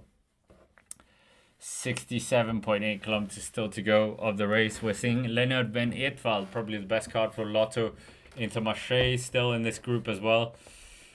The pressure is being pushed on by UAE Emirates, but it's not enough to challenge many of these riders. They're looking like they are quite comfortable with this pace right now, and we're getting ever closer to our next climb, the Col du Rosière, and that is not really the biggest climb. They are on it now, 4.2 kilometers. So yeah, 67.5 kilometers. Is anything going to be happening here? Is the pace going to accelerate hard? Is anyone going to be caught out? We will wait and see. But for the time being, it's looking pretty good for UAE Emirates still. They're not quite shelling riders as fast as some of the other teams. We still have Domanovak and Pavel Sivakov at the front, keeping the pressure on, keeping the chain somewhat tight, or the elastic tight. It's not quite snapped for many of those riders. We can see Daniel Martinez still in here as well. Who has Remco Evenepoel got around him? Remco electing not to go to La Flèche Wallonne to be more rested for this as well. But yeah, for the time being, we are just seeing Ineos Grenadiers in a good position as well. There's so many teams congregating behind. 3.9 kilometers still to go of this climb. 67.2 kilometers. Tadej Pogacar riding fourth wheel. No one really trying to unsettle this move at the front. They're still just keeping it up as possible. And DB Cooper doing the Rosière virtually as well. I didn't realize you could do it virtually. on that platform. But 67 kilometers to go. 67 kilometers. Mara Schmidt trying to move up from the back end of the peloton as well. We're getting 66 as well. For Pinarello is now in the hot seat at the back. Chris Harper. But Tadej Pogacar riding full field. Pavel Sivakov, the former under-23 Giro d'Italia winner, former top 10 finisher of the Giro, and obviously also a former winner of the Tour de Andalusia as well. And he will try and do something here if he can. He's snipped away at a few results here and there, but yeah, not quite the results that he probably, people expected. And he's, of course, traded his Palmares in for a bigger paycheck at UAE Team Emirates, you would think. Or maybe not. Maybe you would have got more if he had ridden for himself. You never know. But he's loving life at UAE Team Emirates, even though he's rumored to be leaving for Decathlon AG2R. 66.6 kilometers, 3.3 kilometers left of the climb. And we're just seeing Jay Vine. Egan Bernal still in there, despite being part of that earlier move as well. So it's looking quite comfortable for many of these riders that were part of that earlier move with the Remco Evenepoel. Unfortunately, that move didn't quite last the test of time. And UAE Team Emirates absolutely riding this bullishly, doing their best to keep control, keeping the chain tight, and no one's really able to, no one's doing anything. They're just letting them have the power at the front right now, because you might as well save your ammunition for later and see if you can do something. But I don't think they will have anything by the time you come to the real hard part later on. We will see. But for the time being, it's looking so far so good for UAE Team Emirates. Looking like they might win a third one in a row with Tadej. And Paul Seixas desperately wants to be the guy that can stop them doing that. But it's a big ask. A great slow-mo here with Remco Evenepoel, Paul Seixas, and Tadej Pogacar in the shot. And we all know the rule. When slow-mos are coming, that is when nothing's happening in the race. But let's break down the poll a bit more as well. Let's get a different poll. You guys have voted a lot. But where do you think we're going to get Paul Seixas? Where will Paul Seixas finish on debut? Will he win it? Will he finish second? Will he be third? Or will he be somewhere else? All these are currently possible, but we'll wait and see if any of them become true. Obviously, all that is true. For that will represent everything. So, who's going to be winning this? That is the big question. John Kelly saying execute order 66 to go. That's quite funny. Remco Evenepoel and his team are lining up behind UAE Team Emirates. Daniel Martinez up here. Daniel Martinez, I seem to recall him having something. Did he not have a good result in this race? Daniel Martinez, let's just double check. He was nowhere in Flèche Wallonne midweek. But in Liège, he has finished 4th in the past. Okay, it's back in 2022, but he was 7th last year, so good result for him there. 2 kilometers to go of this climb. So we will see when we get to the descent coming up as well. So fast descent coming up, and then they get to 2 close climbs. The first one, 2.5 kilometers at 5.3%. Then 1.7 kilometers at 6.9%. And then the descent we're all looking forward to into the La Redoute. And then comes the La Redoute at 1.6 kilometers and 9.1%. The playground of Tadej Pogacar, but will it be the same playground here today as well? We will see. According to Pro Cycling Stats, the riders have done 3,000 meters of elevation out of 4,110. So they've tackled a lot of their elevation. So there's a lot of elevation stuck in their legs right now. But are we going to be seeing big moves? We'll wait and see. Yeah, the Peloton's starting to get a few gaps here, but I think that's more teams just not doing anything. Yeah. Feed coming on from the Soigneurs to UAE team member Tadej Pogacar. Looking cool, calm, collect. He's ready to execute another monument victory. Would be his third monument win of the year as well, after winning Milan-San Remo and Tour of Flanders. Quite close as well to Paris-Roubaix, but just missing out to Wout van Aert. So we'll wait and see what he can do here, but for the time being, it's so far so good for UAE members and Tadej Pogacar. We're just waiting to get to that very interesting part of the race, the La Redoute, to see if anything will happen. Are we going to see potentially Tadej Pogacar lighting it up once again? We will wait and see. 1 kilometer left of this climb. 1 kilometer left. So is Tadej about to attack? Is he going to attack on a different climb just to mix it up? Yeah, is he going to let everyone else and he's just going to play it defensively? We will see, but I'm not sure if he will play it defensively. So in our poll for the Seixas position, it's quite a wild one right now. Only 14% of you believing he's going to win.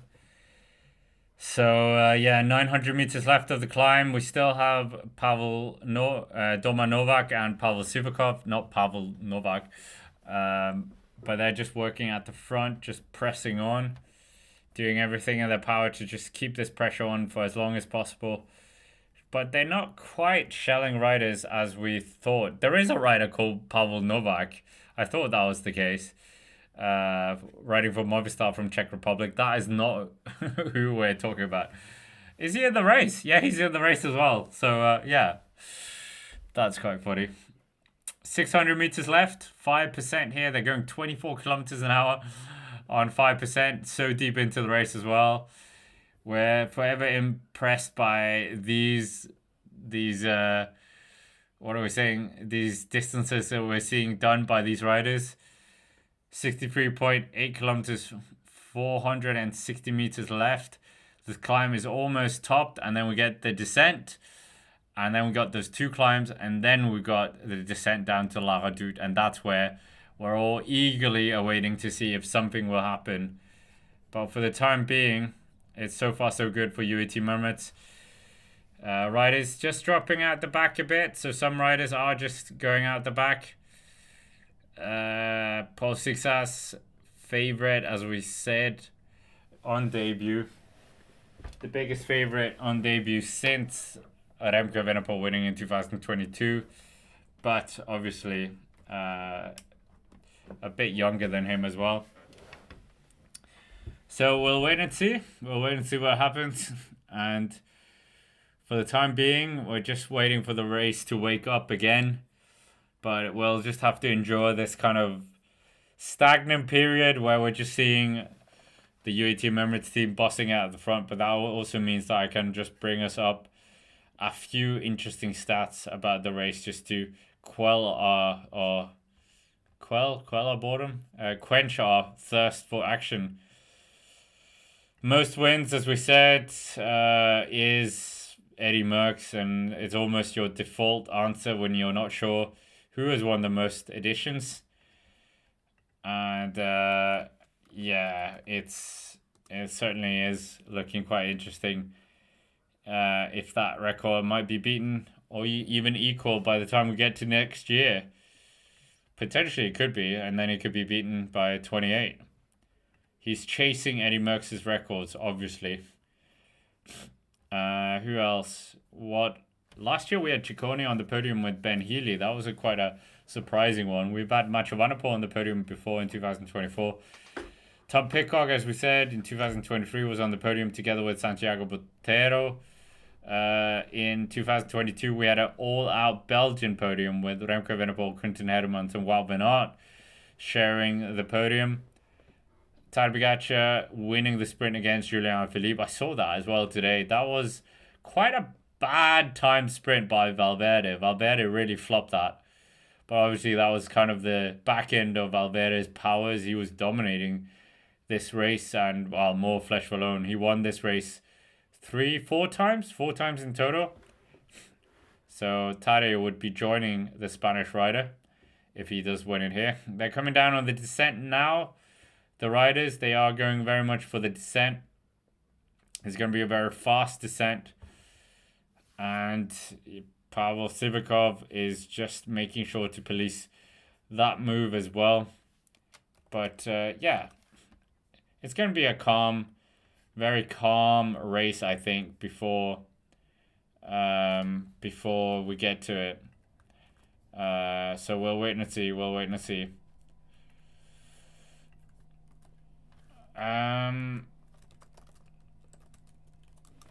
Yeah, Liège-Bastogne-Liège, as we said, many editions have gone by. Slovenians have dominated in the last few years. But right now we're just waiting to get to the La Redoute. Anything can happen on La Redoute. What will happen? Are they absolutely going to light the race up? Yeah, we will see. But for the time being, it's looking very good for many of these riders. And yeah, 60.3 kilometers out. We're seeing some beautiful chateaus as well. Absolutely beautiful chateau. But that doesn't really help us right now with the thirst for excitement. It's not quite doing what it should be doing. But Tom Pidcock, nowhere, as we said. And so far we've seen a bit of action early on, but now it's kind of gone back into the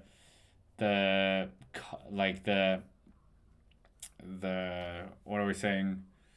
The stale part of the race once more. So we will see. But for the time being, it's looking like we aren't going to see Tadej Pogacar attacking from here, at least. It's going to be coming later on. Yeah, who would I think Tadej obviously is going to win this, but who's the best position to challenge him? Obviously, we're thinking Paul Seixas after some dominant performance already this year. We saw him dominating the Tour of the Basque Country, and we saw him very strong in in a few one-day races as well. So Bianchi, he tried to go toe-to-toe with Tadej Pogacar for as long as possible, managed to dispatch of Isaac Del Toro when they got into the Piazza del Campo, and looked very, very strong there, doing a lot of the work. And only 19, it's crazy. Absolute super talent of the sport.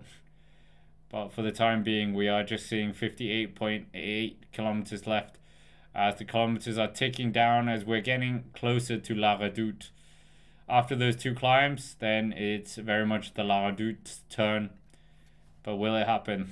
That is the big question. Are we going to see some real big showdowns between some of the big guys? We will see. Yeah. But we're seeing UAT Mermaids still. We're seeing still many of the riders just keeping it quite calm. No one's really accelerating hard. No one's really challenging other than we saw with Maximilian Schachmann, but that move was short-lived, as we said. So, yeah, we'll wait and see if anything happens before the La Redoute, but I think it's going to be La Redoute where we're all looking towards those two climbs coming up. 2.5 kilometers, 5.3%. That's not really anything to test the legs for the riders. And then obviously after that, we got 1.7 kilometers at 6.9%, and then that long dragged out, or that long false flat decline into the La Redoute. And the La Redoute is going to be where the fireworks are probably going to be completely exploding. So we'll wait and see. But great to have so many people here. Smash the like button if you haven't already. and let us know where you think Paul Seixas is going to be finishing in our poll. 40% of you going for second place. And this race is very much just coming into the exciting parts of the race as well. So we will wait and see. But for the time being, all good for Paul Seixas and Tadej Pogacar with Remco Evenepoel as well. But I think Remco Evenepoel might be a bit spent after that move, if I'm honest. I don't think we're going to be seeing him challenging up towards the front, if we're honest. So we'll wait and see. But for the time being, it's an interesting prospect for many of these riders. Are we potentially going to be seeing a big showdown? We will wait and see. But for the time being, we are just in this very status quo position of just seeing UAE Team Emirates having the control at the front and doing everything in their power to keep everything under control and in their power. So, yeah, we will see. Now we're seeing UAE Team Emirates just upping the pressure a bit here on the descent, doing everything they can to keep the pressure on for as long as possible, making sure that everyone else is feeling the pressure. But yeah, 55.4 kilometers, still a long way, but we are well and truly inside the Tadej Pogacar attacking zone. Of course, his long range attacks have been very far, and I think he is maybe poised for not really a long range attack, but more doing one for La Redoute again. I think La Redoute is going to be his ever playground in this race. So yeah, doing everything he can to keep himself very calm, and his team are doing everything to police this. But UAE Team Emirates not really making the race that exciting right now. It's for all our cycling fans, we're just waiting in anticipation of what's going to happen. And we're seeing the back end here. Jeko Aula, do they have a good shot of doing something here in the race? Mara Schmidt is in the race, was up there in the Brantas pile, but a very different type of race. Bigger favourites in this race as well. Remco Evenepoel, as we said, wants a third win in this edition. His first win since 2023. Obviously, last year was the first time he didn't win at Liège-Bastogne-Liège, and did have a bit of a bad addition by his account. But new year, new him, new team. Maybe he can do something here. That early acceleration was interesting, but I'm just not sure that will have helped him deep into this race as well. I think maybe it will just catch him out now. The matches that he burnt to be out there, obviously not too many matches, but it will be significantly less than the likes of Tadej Pogacar was burning. So we will see where Remco will end up once we come to the end of the race as well. Has he just burnt up all his matches in this race? Who knows? But Remco doing his best. Uno X very visible at the front as well. They must be thinking of something. The Peloton is starting to truncate a bit. I would say there's not more than 40 riders in this group now. They're getting closer and closer to the successive climbs. That will for sure test the riders a bit. It will grind them down ever so slightly more. But I'm not sure that it will do the biggest damage. We might just see the group go from 40 to maybe 30 to 25-ish. But I'm not sure that we're going to see the big moves being done. Oh, a few riders just lifting the pace, trying to get up towards the front as they come to this first of two climbs before the Col de la Redoute, 2.4 kilometers at 5.7%.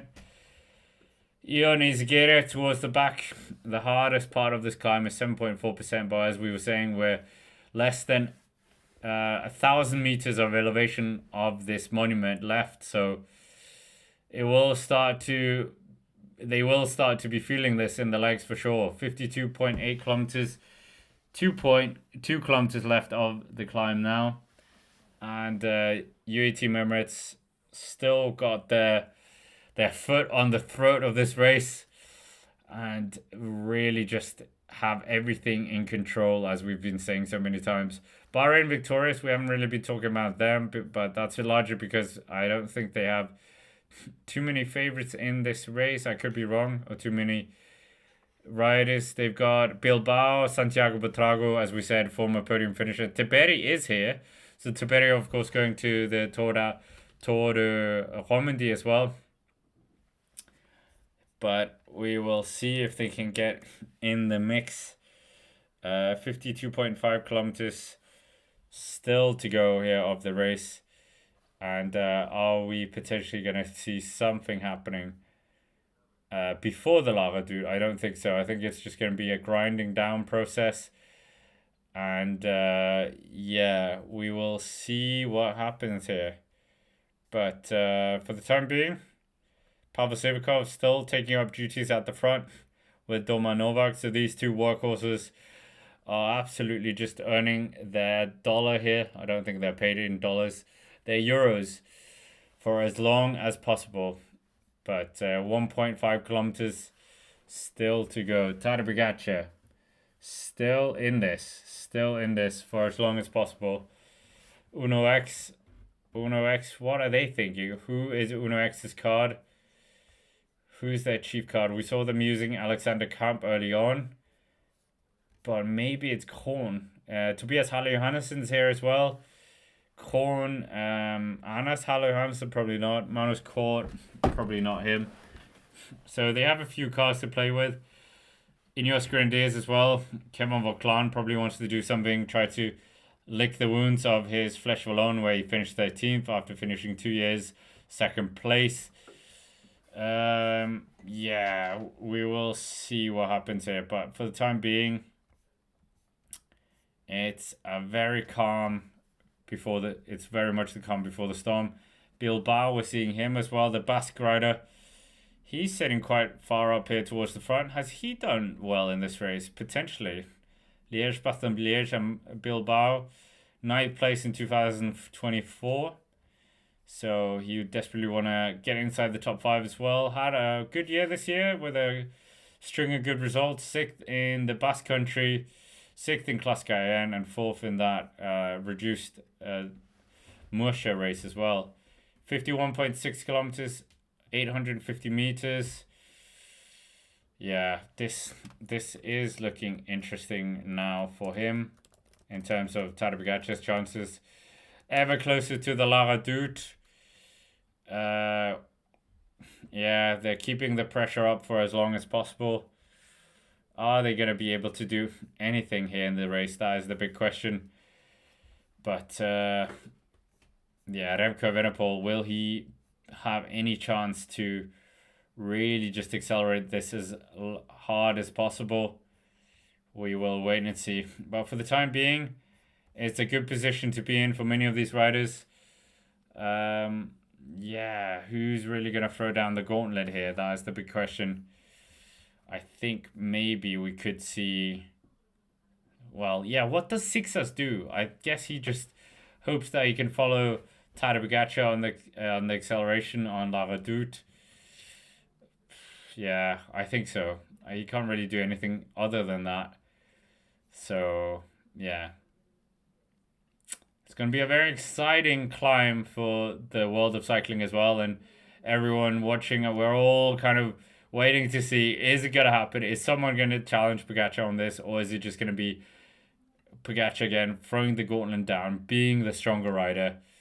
Yeah, so there's quite a lot of anticipation of the La Redoute. But right now we're seeing EF Education Easy Post.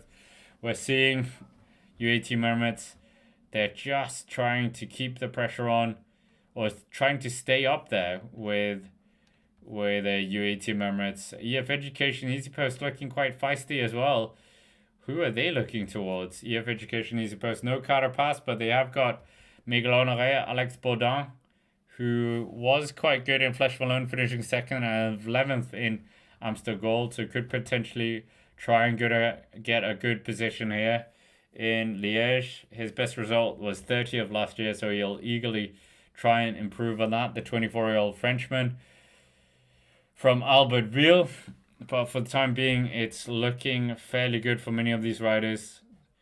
Everyone's just trying to keep out of trouble, just keeping their pressure on for as long as possible.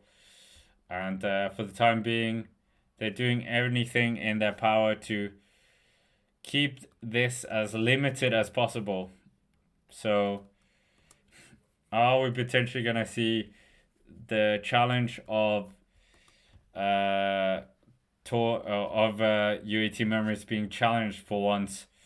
We will wait and see, but it's going to be a hard ask for anyone, for sure. Tadej Pogacar, the firm favorite, the red-hot favorite that nobody has been able to unseat for the last 2 years. And La Redoute, his climb, more than many other climbs, he has been absolutely dominating. And we'll see if this is going to be his once again. Tadej Pogacar, they're on this downhill. We're getting ever closer to that next challenge. And I think we are getting very close now to... Oh, no, not quite the La Redoute, but the last climb before the Côte de la Redoute. What happened to Tom Pidcock? I think probably his condition after the Volta Catalunya was not good. He did the Tour of the Alps. Somewhat got good form there. Won a stage. And then here having a mechanical in the wrong point and then just not being able to get back once the point of racing had really started to accelerate. So I think it's a combination of factors for Tom Pidcock. And I mean, he'll just have to lick his wounds and on to the next one, really. And can't really do anything about that. I think his next race is at the Tour de Suisse. So it's almost 2 months of wait until we see Tom Pidcock race again. Pavel Sivakov, he is just pushing the pressure on for as much as possible here. This next climb maxes out at 10%, the organizers saying, 1.6 kilometers at 8.1%. So a bit of a testing climb before they get to La Redoute. This can just add them a bit of few knocks into them. The chase, so, no chase, but in this peloton, riders starting to be shelled out. One of the Alpecin riders just going out the back here, and that is Gal Gagvar. So one Slovenian out the back. So, yeah, we're getting other riders going out the back now. So, Thibéry out the back. So, Thibéry was not here for the win.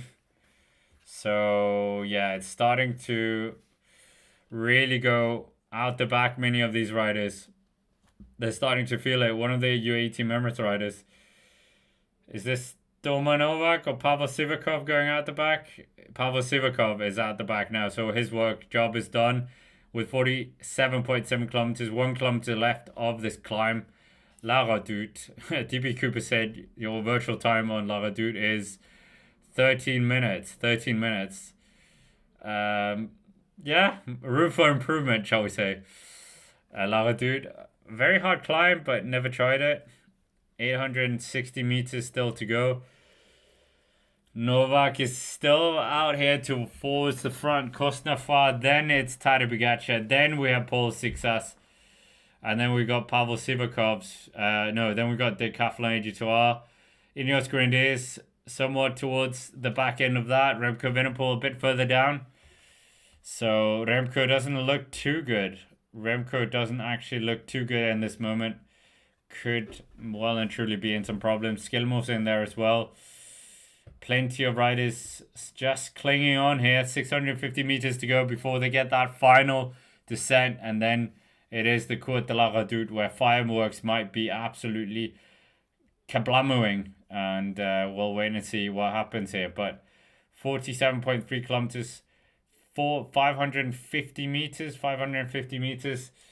And right now the pressure is well and truly on for many of these riders. This is them really fighting for dear life right now. We're getting Tadej Pogacar looking quite cool, calm, collect still. Wants to do everything in his power to keep this title, win the fourth one, be the second best rider in terms of this race's history. So we'll wait and see. But for the time being, it's looking pretty good for UAE members. Domanova, Kosnefar. Kosnefar has been very good, finishing on the podium in Amstel Gold in many races, even in Flèche Wallonne. So right now, Tadej Pogacar is just seeing his guys line up behind, and 46.9 kilometers, 150 meters left. 150 meters left of this climb.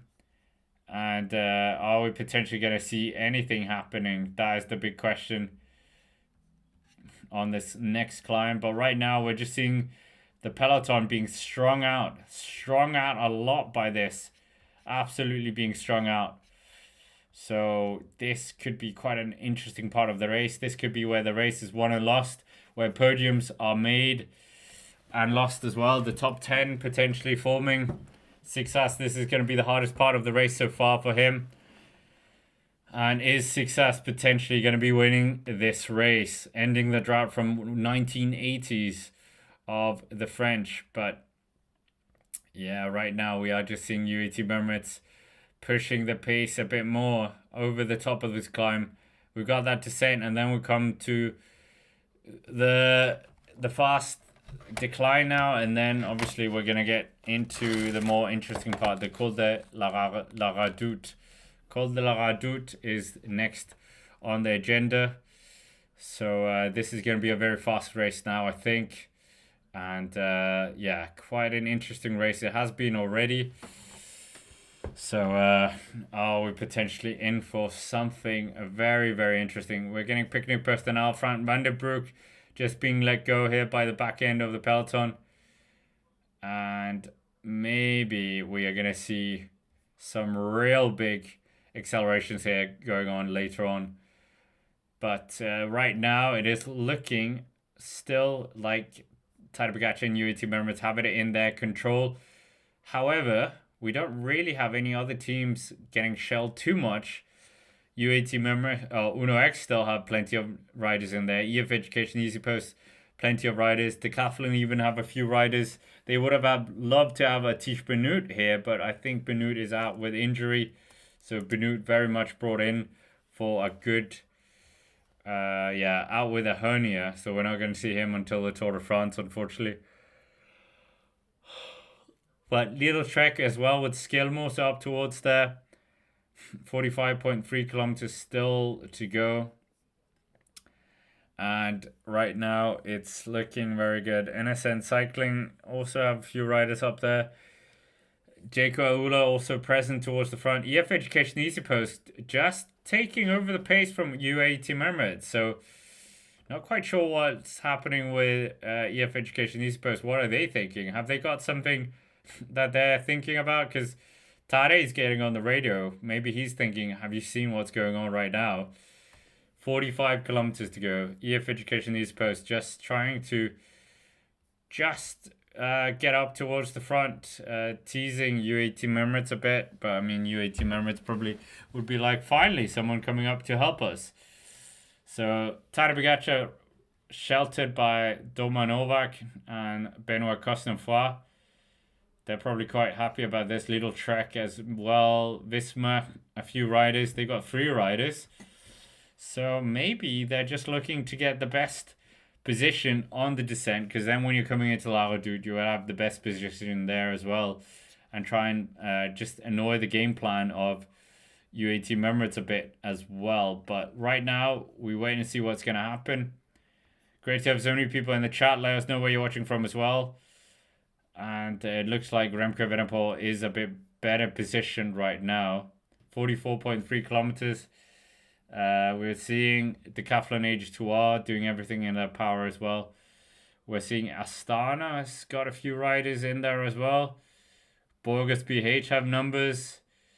We also have Alpecin up here, and we still have Q36.5 despite not having Tom Pidcock. So they still had a few riders. Number 36 for Little Trek as well. Bidon is coming on here for the riders. A very hot day as well. So, yeah, this is Little Trek on bottle duties now. Bit of braking going on as well from the back end. But I don't think the pace is too hard, because many of these riders going out, getting bottles, and then coming back quite easily. So I don't think it's too hard the pace. They are coming down on the descent shortly as well, this gradual descent. So we're just gonna wait and see. Little Trek, we talked about them earlier. They have last year second place of Giulio Ciccone in here. They have Matthias Kelmosi Jensen as well. It was Matteo Sobrero, one of the riders getting the beat-ons. But right now we're seeing Visma Leasebike, EF Education East Post, and Little Trek also just getting positioned at the front as UAT Mermaids are here as well. Just getting on the left-hand side of the road. Visma Leasebike on the right-hand side of the road if you're watching from a drone shot from the top. So, yeah, this will be quite interesting now. Are we going to get a real fight for position leading into La Redoute? And when Tadej Pogacar does accelerate hard, is anyone going to be able to match that? Are they going to be able to do something about it? We will wait and see. But for the time being, it's looking very good for UAT Mermaids. This is exactly how they would have the race to go into this position, and even having Remco Evenepoel spent some bullets would have been something they would have appreciated and would have been great for them. So we wait and see. So Tadej Pogacar, 42.6 kilometers until he potentially wins his fourth win. So we wait and see if that's going to be happening. But right now we're seeing Visma Leasebike riding in on the right hand side of the road. Might just want to try and do something if he can. Can he just, or can Visma Leasebike just tickle the favorites a bit? Can just do something? We'll have to wait and see. But for the time being, it's looking like UAT Mermaids still have it all in their own way. This is what they wanted. This is how, if they pictured a position, this is what they would have wanted. But right now, the positioning battle at the front is being shared with Visma Leasebike, Little Trek, and EF Education Easy Post. Everything doing their best to just try and tease UAT Mermaids as much as possible, leading it in to the descent as well. So are they able to do something here? That is the big question. Can they just increase the pressure a bit more? You never know. But EF Education East Post, what is their plan? What is it that they're thinking about? Such a good team, as we know, and could potentially be on for a big result for them. It's been a few years since they've won a race, obviously. So they will try and get as much out of this as possible. But Visma Leasebike, they've really come with purpose here. They don't have Matteo Jorgensen that they probably would have wanted to have in here, but they are doing everything in their power to get in the best position. UAT Mermaids just drowning out Decathlon AG2R a bit on the left-hand side of the road, so that is not looking too good. And in terms of any Canadians in the race as well, Ugo Uhl was up here earlier, so we have already had Canadian representation. Very fast running, 40.8 kilometers. And it would be good to get like one of those speed checks as well. But right now, Astana, they're just pushing the pressure as much as possible, doing everything in their power. They are trying to do something. Who have they got that they're trying to put into a position that could maybe do something here?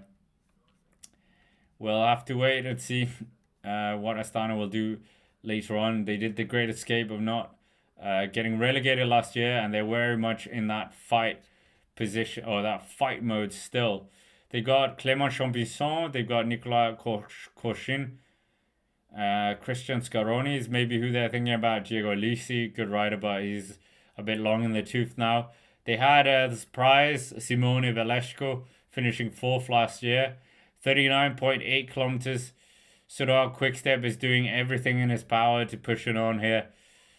Can they do something? Is this Dylan van Baal doing this? It looks like we have got the Dutch sleeves as well. Soudal Quickstep, who are they thinking about?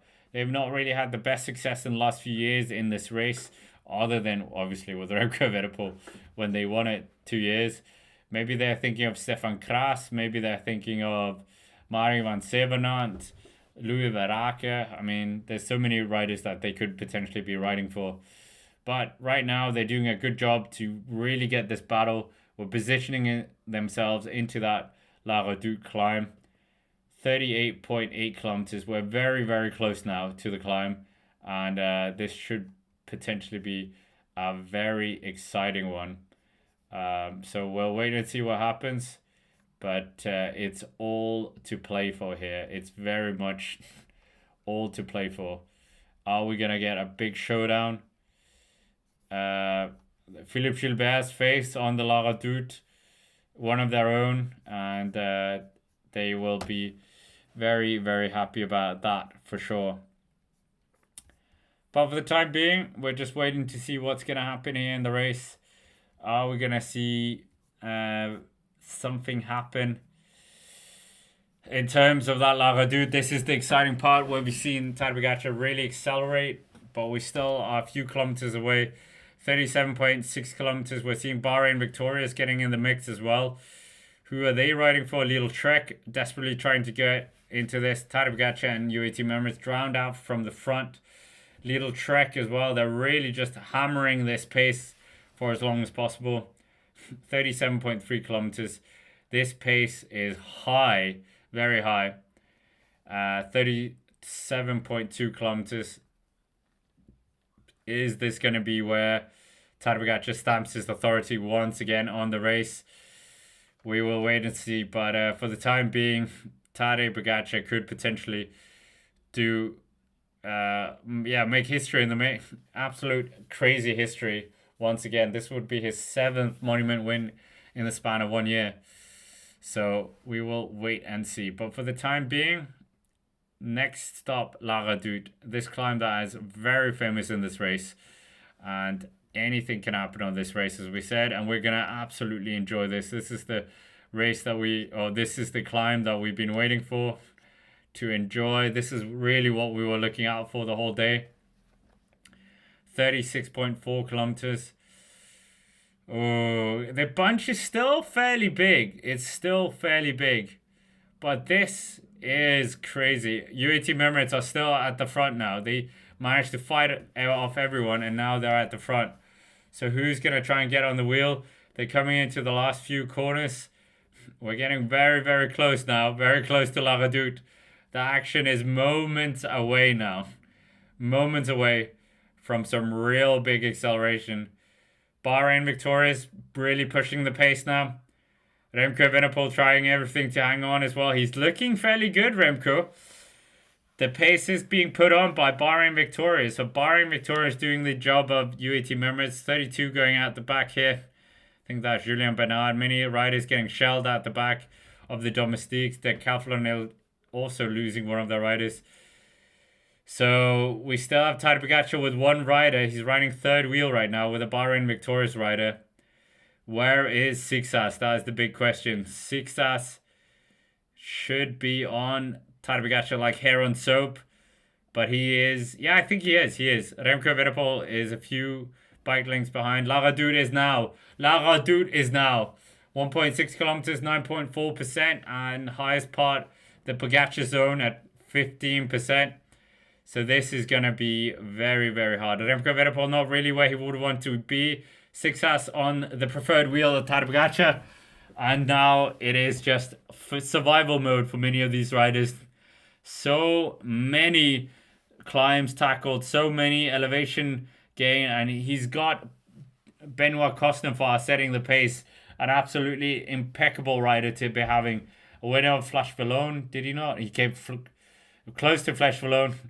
Oh, Remco dropping. Remco opening up the wheels. Remco, this is World Championships all over again. Wrong position at the wrong time, and Remco Evenepoel gone. Tadej Pogacar looks behind. He can see the face of the youngster, the 19-year-old Paul Seixas. And Paul Seixas is doing everything in his power. Tadej Pogacar and the rest are getting rid of making this as hard as possible. There's 1 kilometer left. 1 kilometer left right now. Remco Evenepoel done. Done. Remco Evenepoel will have to fight for the minor positions now. Tadej Pogacar attacks. Paul Seixas is following him. This is the two we were looking out for. Tadej Pogacar accelerates hard with Seixas trying to follow the wheel. It's like following a motorbike uphill. It's 10%. 10%. The young 19-year-old. This is absolutely electric. Seixas following the wheel of Tadej Pogacar. This is what we came for. The duel between Pogacar and Seixas, lifting the pressure as hard as possible. Everyone has been distanced. It's the Frenchman and the Slovenian. The two fighting it out. Mathias Jensen desperately trying to get up there as well. But Seixas grimacing. He is feeling it. Seixas, fight. Be strong. Come on, Seixas. Tadej Pogacar doing everything in his power to get rid of this youngster. This is absolutely amazing. This is a warning shot to Tadej Pogacar. They're very close to each other. This is very close between Seixas and Tadej Pogacar. Seixas and Tadej Pogacar has not managed to get rid of him. The youngster is not away from his wheel. So this is absolutely impeccable by Tadej Pogacar and Seixas. There's 280 meters left and he's not gotten rid of Seixas. Oh my goodness. Seixas survived the onslaught. Seixas survived it. Wow. Wow. That was some interesting riding. Seixas managing to hold on. Seixas survived. How much is left in the tank now? Are we going to see our first ever French winner since 1980s? Tadej Pogacar desperately wants his 4th title. He's still got Seixas on his wheel. 34 kilometers still left between these two. We still have the Rochefoucauld left. But now Tadej Pogacar goes again. Seixas, has he got anything left in the tank to follow this acceleration? This is why we want to see the watts. But obviously we're never getting the watts here. Seixas. Oh, these two. This is chef's kiss coming up to the final, and he is the first rider in 2 years to survive the Côte de la Redoute with Tadej Pogacar. Wow, that was very impressive. Chapeau, Paul Seixas. That was absolutely breathtaking by Seixas. Everyone else had but just been shelled away. And let us know in the chat who you think's going to win now. The race has flipped. The race has well and truly flipped now. This is different well, of course Tadej has been here before because in 2021 he didn't win it. He took it all the way to the finish, winning a sprint against Valverde and Alaphilippe. But right now, this is interesting. Seixas and the youngster and Tadej Pogacar, Mr. Monument versus the young hope, the chosen one as he's been called, the one to end the dominance of UAE Team Emirates. I don't think he's going to be going to UAE Team Emirates even more now. But 32.9 kilometers, 20 seconds for Mathias Jensen. He's in this no man's land. He has to try and maybe wait for someone to come and join up with him. But this is electric now. 32.7 kilometers. We said the La Redoute was going to do something. It well and truly did. Maybe a bit more than we thought this was going to happen. But that chasing group is going to be sweeping up our man at the front, I think, Skilmose. This is exhilarating stuff. But 32.3 kilometers still to go. Remco Evenepoel will be licking his wounds. They still have a bit of potential to try and claw this back. Potentially he comes to the front, and yeah, maybe this will be the move before that has he feels a bit in the legs. Remco Evenepoel, okay. He's still in the mix for the top 10 positions other than first and second right now. And they've only got 27 seconds. So maybe it's doable. It's maybe not completely out of the realms of possibility. They've got another climb coming up shortly. They've got on Castro's climb now. And then a second climb, the Côte de Fourche. at 1.3 kilometers at 6.8% before we get the final climb. The Côte de la Rochefoucauld, 1.3 kilometers at 10.1% average. So that could be where we really get the big acceleration. So this is looking very interesting now for these riders. Are we going to see some seismic changes now? That is the big question as well. But Paul Seixas, believe he is the man that everyone thinks he is. Yeah, could definitely do something in the sport of cycling, as we've already seen. And will be looking to do something once again. He is an absolute sensational talent. And will look to do something if he can. But for the time being, it's all in the way of Tadej Pogacar. Jonas Vingegaard is not here, so now it's Tadej Pogacar and Paul Seixas. Remco Evenepoel in that third group on the road, they are going to be sweeping up Skjelmose, so that third place on the podium will be up for grabs, I think. And yeah, we will potentially get some absolute interesting moments happening in this race as well. I think this is looking very interesting right now for Seixas. Tadej Pogacar, this is uncharted territory for him in the last few years.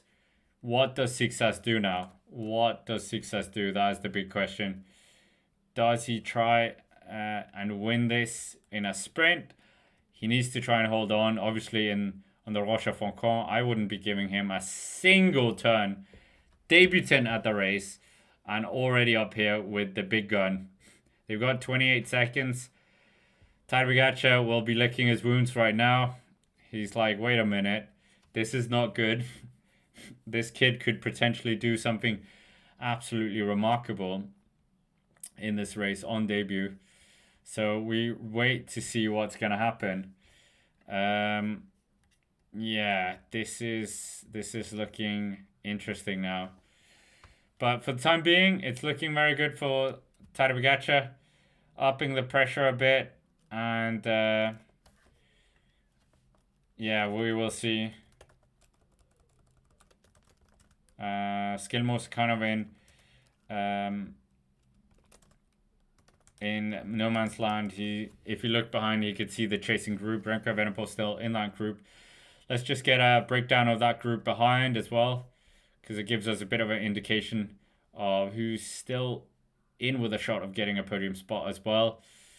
We have Remco Evenepoel with Jide Hindley, his teammate. We got last year's second place finisher of Julian Ciccone, Ben Tolle in there as well. Good ride by him. Mauro Schmidt, Ion Izagirre, Santiago Buitrago, former podium finisher. Bilbao, Afonso Ualio of Portugal. Romain Gregoire as well. Good rider, as we said. Egan Bernal, Christian Scaroni, Tobias Haljohannesson and Filippo Zana. But now Skjelmose has been caught. Remco Evenepoel, he is taking up the work. Why are they doing that? Is that because maybe Jide Hindley is the better card for them? Or is he just trying to string out this group as much as possible? Remco Evenepoel in junior races did this quite a lot as well. So, yeah, right now it's 41 seconds back with 29.8 kilometers to go. 29.8 kilometers to go. Ben O'Connor is also in that group as well. So it's looking very good for many of these riders in that second group. There is a good chance for many of these riders finishing inside the top 10 for the very first time. And they're doing everything in their power to keep the pressure on now. Anything can happen right now in that third group. They're looking around. That kills the chase, as we know. Soudal Quickstep rider in here. Who's that Soudal Quickstep rider? Quentin Pache is in here as well. Julian Ciccone with Matthias Skjelmose Jensen is a good double act for them. Bilbao with Buitrago for Bahrain is a good double act. And Schmidt with O'Connor is also a good double act. But obviously, too many double acts and then we get Group 2 dynamics. But I think that third place could be up for grabs for sure for this group. Or it will be, because there's only two riders out in front. 29 kilometers, 40 seconds is the gap. And Paul Seixas, only his second year as a pro. his first Liège-Bastogne-Liège, and he's already up here with Tadej Pogacar, not being able to drop him on La Redoute. That is absolutely remarkable. Obviously, Tadej Pogacar was a phenomenal 19-year-old as well, and I think this is the next big super talent we've seen emerge for the sport. The last one we had, what was that? Remco Evenepoel, maybe? Is there anyone else where you were kind of like, oh wow, like a big super talent dominating very quickly early in that career? I mean, right now we've had Tom Crab win again in a race. I mean, obviously he's a bit different as well, but I don't think we're going to be seeing Seixas joining UAE Team Emirates after this. I think it's done. That talk is absolutely shut down. So yeah, but we remain to see what's going to happen in the race. We're just seeing the second group trying to fight it out. A few riders trying to get up the road. Jide Hindley trying to get up the road. So Red Bull Bora Hansgrohe doing the 1-2 punch. Obviously, with having Remco Evenepoel here and Jide Hindley, you might as well just use those cards and try and get up the road with still 27.6 kilometers. So they probably would have wanted a fresh Remco to get up the road. But for the time being, it's looking like a good place to be for the two front riders. Yeah. But we will wait and see. Are we going to see potentially anything being done?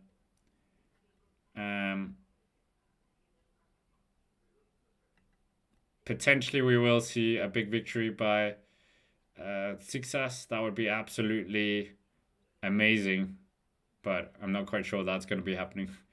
We'll have to wait and see, but anything can happen in the race, as we all love to say. But will it? Will we see a 19-year-old win the race? He wouldn't be the youngest winner of the race, but he would be very close.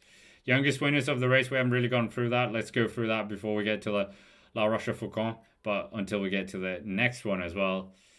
Yeah. Nairo Quintana won a race today. Nairo Quintana won a GC victory. Wow. Wow. That is incredible. But right now, we are just seeing... yeah. We are just... Wow. Nairo won a race. Oh, sorry, I'm flabbergasted by that. Yeah. Wow. Obviously, he's won that race before. But that aside, that tangent aside, we're just seeing Red Bull trying to really use their advantage here. There is a bit of a break as well. So Red Bull being joined by Uno X, FDJ, and I think it's Bahrain Victorious as well. So they're really just fighting it out for that podium spot.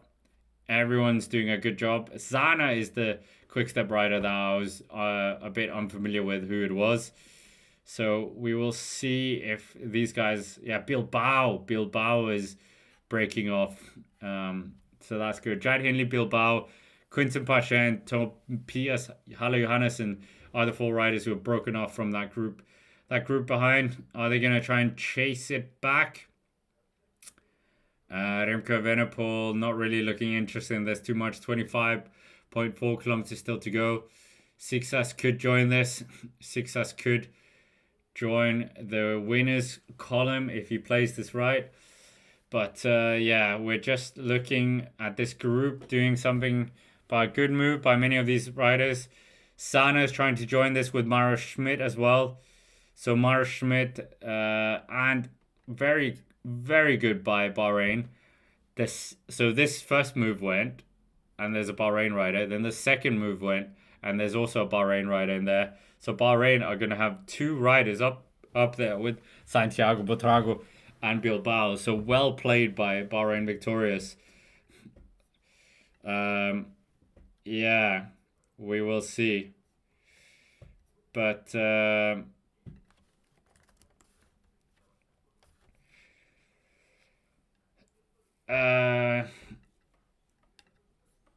24.5 kilometers, 50 seconds. 50 seconds still to play with. This is absolutely incredible. 51 seconds. Are we going to see a big move here by any of these riders in that group, other than what we've already seen? That podium is very much up for grabs. Will it be a big one here? We'll have to wait and see. But for the time being, it could really be,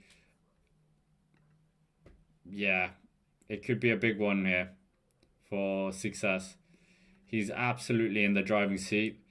This is incredible to see from such a young rider in the modern era of cycling.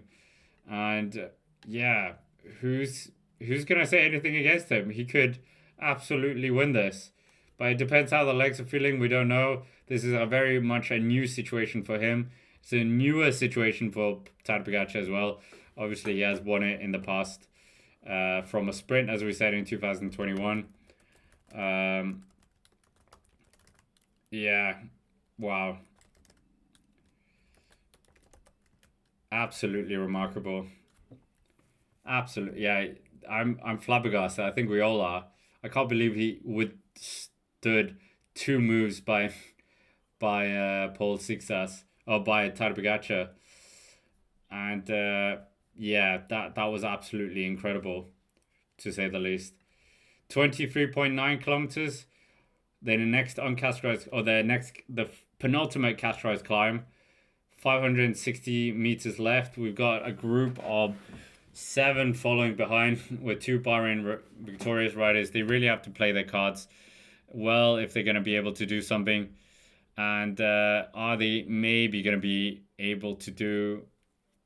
I don't think they're going to be closing the gap. It's 50 seconds now, so that seems like the gap is growing out way too much here if they're going to do anything about it. But I think potentially, yeah, they could really keep the pressure on for as long as possible. But 23.7 kilometers, only 400 meters left. And this is an absolutely exemplary position to be in for many of these riders in the second group. Not many of them being looked at as potential favorites, and here they are really mixing it with the big guys. So chapeau to them. 23.6 kilometers. They are absolutely ripping it up at the front. And yeah, Remco Evenepoel looks like he might be out of everything, unfortunately. So potentially this is not really going to be their day at all. But for the time being, Remco Evenepoel did a good job to set up his teammate into that role as well. So yeah, probably was a good position for him to utilize if he didn't feel like he had all the legs in there. But 23.3 kilometers still to go of the race. And are we potentially going to see this come down to a sprint for the third step of the podium? Is it going to come down to a sprint for the front as well? Altenbrooks as well. We forgot about him. He was one of the guys we were touting to potentially be the next success, but not quite gone his way. Obviously, he's had some good results here, there, and everywhere, but not quite going his way for the most part. So, trying to do everything in his power. And, yeah, a good position to be in for him as well. And maybe, yeah, maybe he can do something later in the season. But inside the last 22 kilometers, are we potentially going to see big moves from the group at the front, the group behind? Plenty of action going on in that second group. And well played by their man of Bahrain victorious. But I think they might be closing that charge to the second group. So many of the riders didn't work in a group with 2 Bahrain victorious riders. But I think there's going to be a lot of attack stop before we get to the finish of this race, because a podium spot is a big result for many of these riders. So we will wait and see if they can do it. But that second group on the road, I think they're going to be caught. Mara Schmidt just being annoyed by that as well. So we will wait and see what happens. But for the time being, we're just looking around to see what is going to happen here.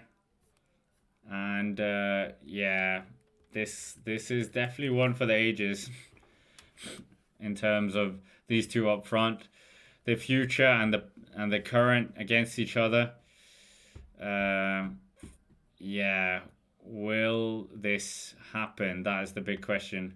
Will this happen? Seixas just getting a feed as well. They've got a 1 minute down to the Remco Evenepoel group.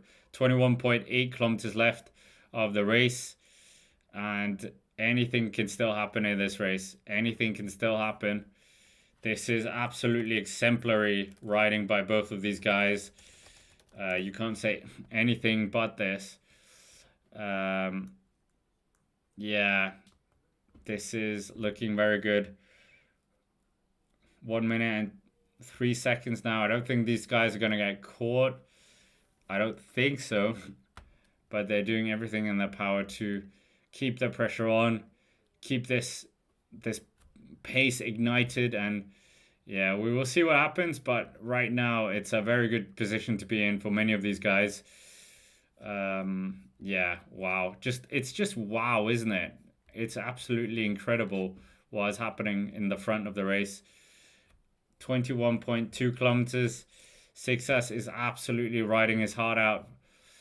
And Tadej, is he going to be able to do anything against this young prodigy in the making? We will wait and see. Yeah, wow. Tadej Pogacar doing everything in his power to keep the pressure on for as long as possible. But it is going to come down to Rochefoucauld. But who's going to hit out first? I think Tadej Pogacar is going to try and do everything in his power and really putting the accelerations as hard as possible. But yeah, we will wait and see. We will wait and see. The group behind just settling into a rhythm, just keeping the pace somewhat calm. And it doesn't look like too many riders is too eager to put the pressure on. I think that fight for the third place is well and truly here. I don't think they are. I think they've ridden away the top 2 steps of the podium. That's not going to happen for this group. So, yeah.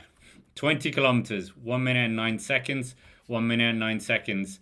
That's all that we got left in this race now. 1 minute and 9 seconds. Everything to play for still. Who's going to be winning it? Groupama FDJ now taking up the chase. They are the ones controlling the second group on the road. Yeah, this could be a very, very impressive ride by these guys. Paul Seixas is looking like he is absolutely destroying this. By obviously we all had the anticipation that he was going to be able to do something, but to actually go and do it is something else. To withstand the pressure of Tadej Pogacar is absolutely impressive on the Col de la Redoute. Not something that many people were expecting, and here we just saw it. Absolutely remarkable by them. 18.8 kilometers, 1 minute and 11 seconds. The Rochefoucauld, the final climb, the final test, and this is going to be where the race is won and lost. And who is going to be winning the race? That is the big question. Is it going to be Tadej Pogacar? Is it going to be Paul Seixas? We'll probably do another vote, another poll. We haven't really done a poll since our earlier poll, so let's see what will happen there. But 18.3 kilometers, 1 minute and 13 seconds. This is going to be a very, very interesting finish between these two. Who is going to be winning it? We'll have to wait and see.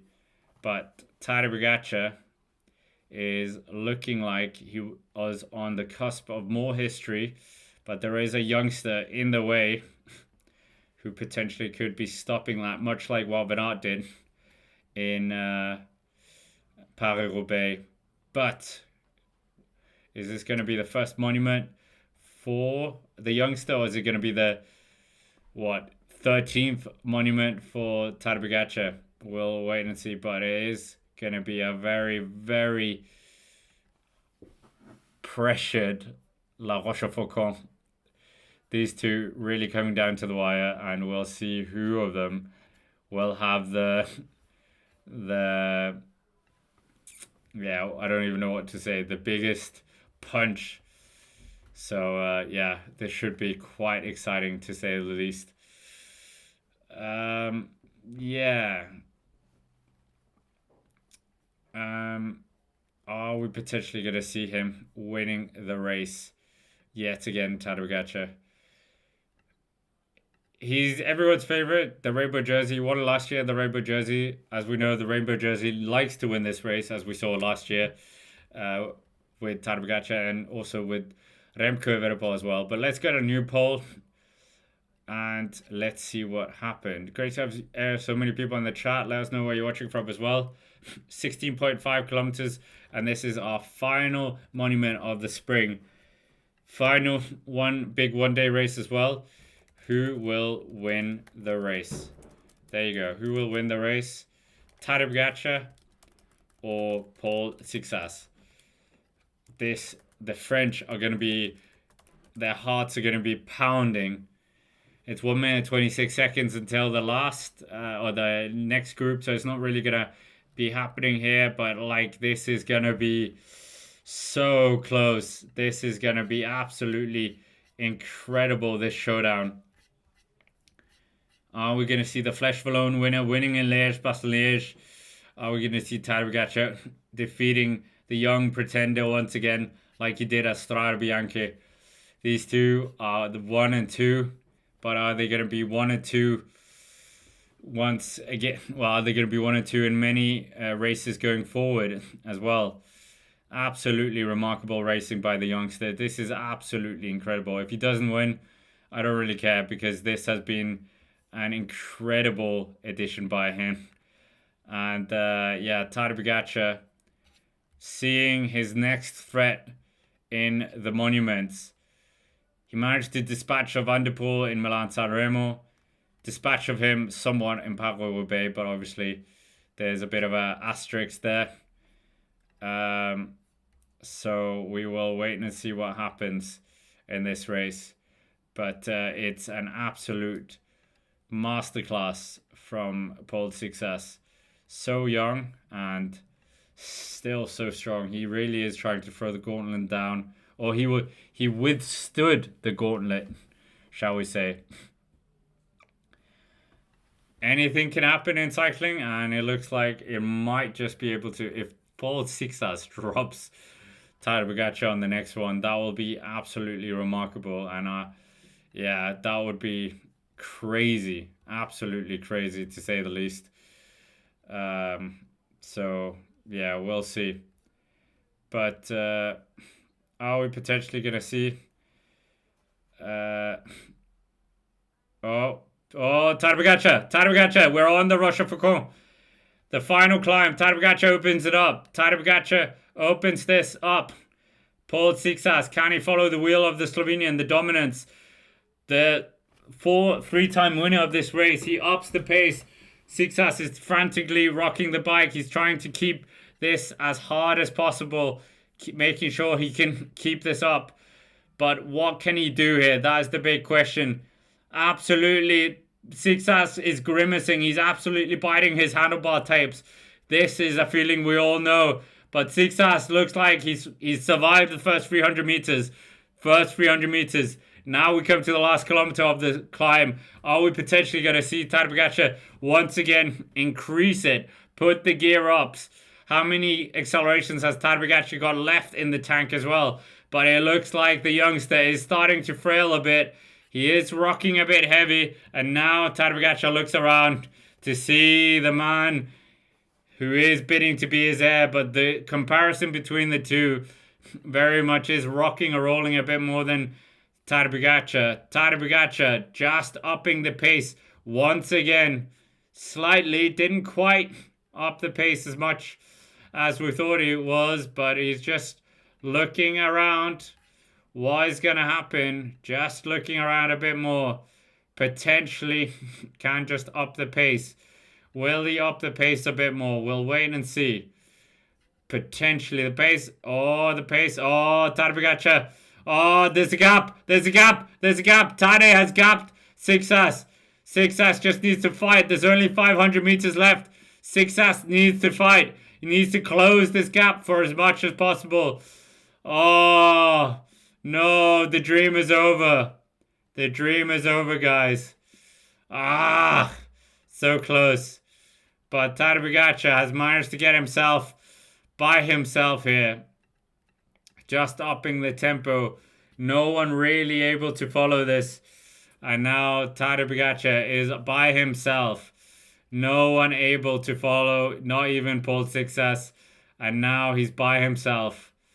Ah, so close. So close. But that was a warning shot to Tadej Pogacar. Absolute warning shot. What could have been. But what an impressive, yeah, what an impressive ride there by the youngster. What could have been, but not quite. That was good riding by him, and yeah, wow, could have been, but it looks like Tadej Pogacar is going to be sealing his 4th win in Liège-Bastogne-Liège. He's going to equal the 2nd highest winners list, and yeah, that was interesting to say the least. What could have been wasn't quite meant to be, but yeah, wow, he's fighting hard. There's still a very well placed 2nd place. He'll be the highest debutant to finish since Remco Evenepoel in 2022. But yeah, what a ride there. Tadej Pogacar just managing to bring out a 2nd gear when it was needed on La Rochefoucauld. And that was very, very impressive to say the least. Oh my goodness.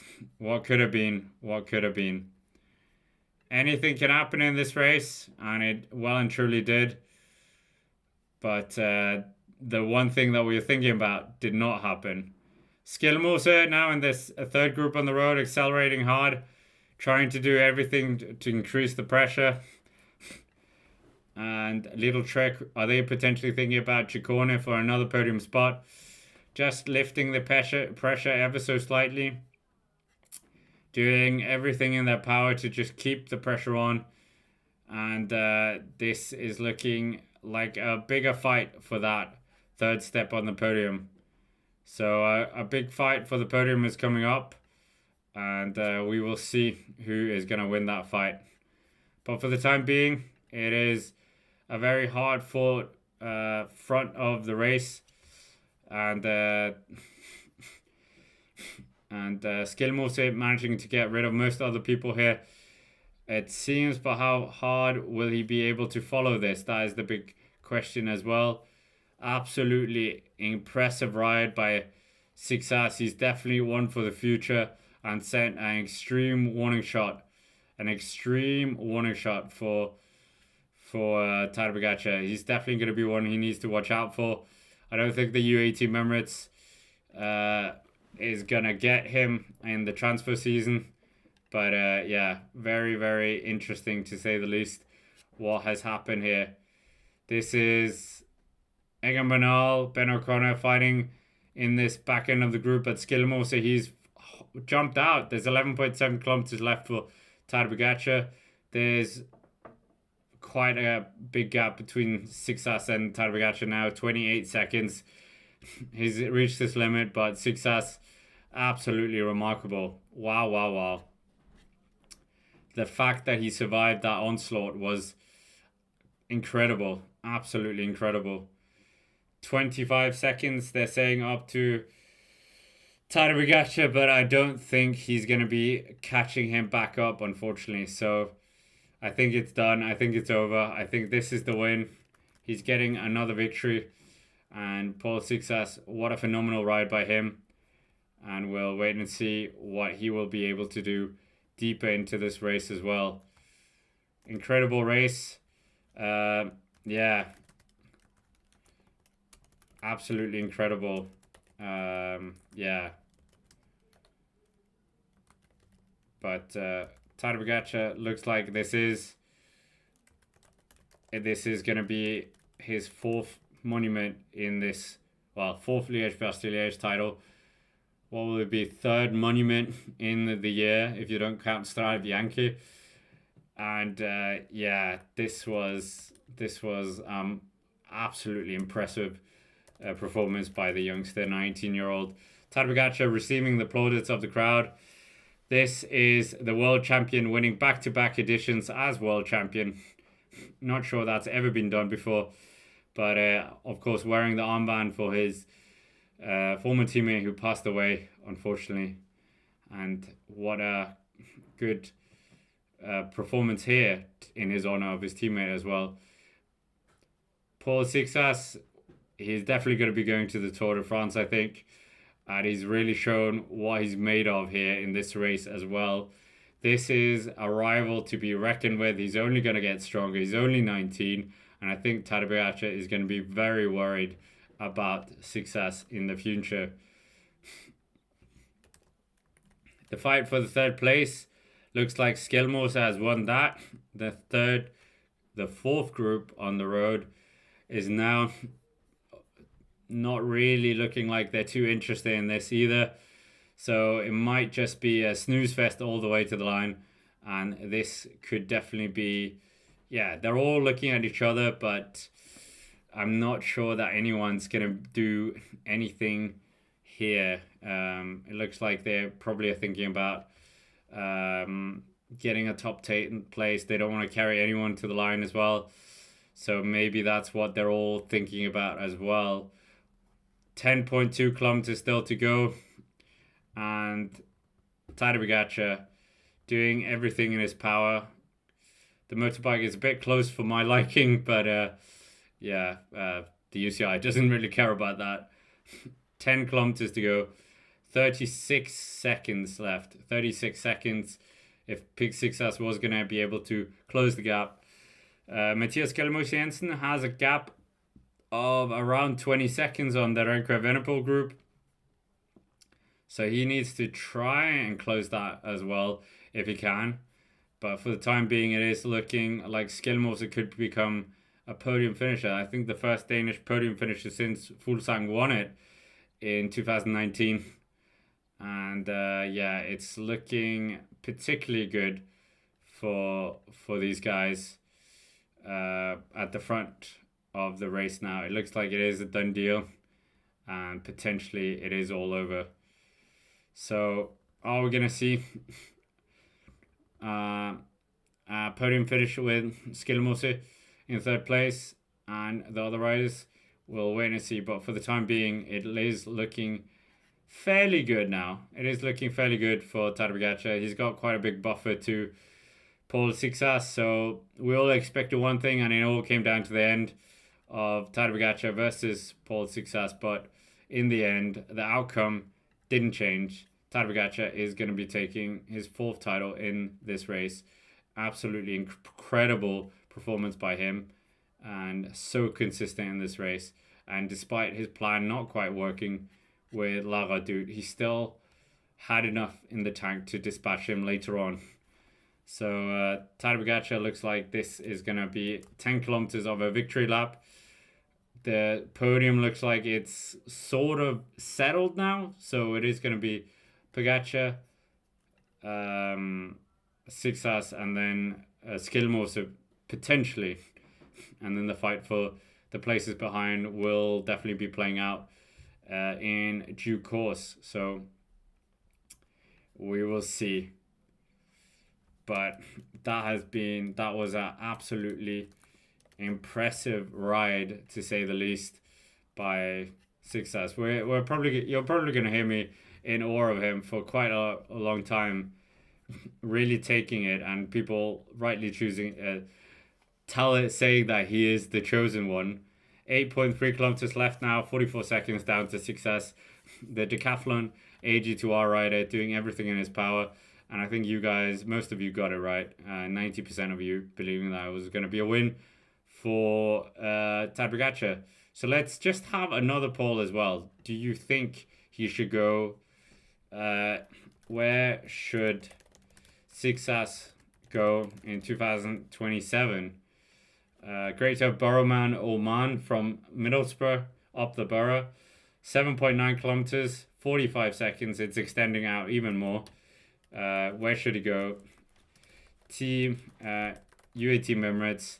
Stay at Decathlon, or should he potentially go to Visma Lease a bike? Not that that's not the option, but one of you mentioned it, so let's just throw it up for grabs as well. So let me know what you think.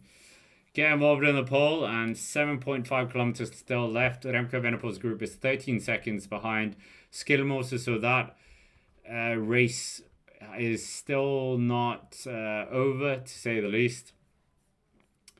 Yeah, Ronda's saying, I think Pogačar was finding Seixas' limit, also not playing with him, just assessing how he would know how much he would need to do to put another in the bag for future reference. Yeah, maybe he was going through the watts like 50 at a time. He was like 600, 650, 700, 750, 800, you're still here, 950, oh, you're gone. I'd love to see the file there. But now we're seeing Seixas' teammate just helping as well in the chase as well to try and get Seixas back, because I think they know the second place is in the bag, so get another one, to say the least. So Skillmoser, his podium finish, remember he's never finished better than 9th in this, so Skillmoser would love to get a good result in this.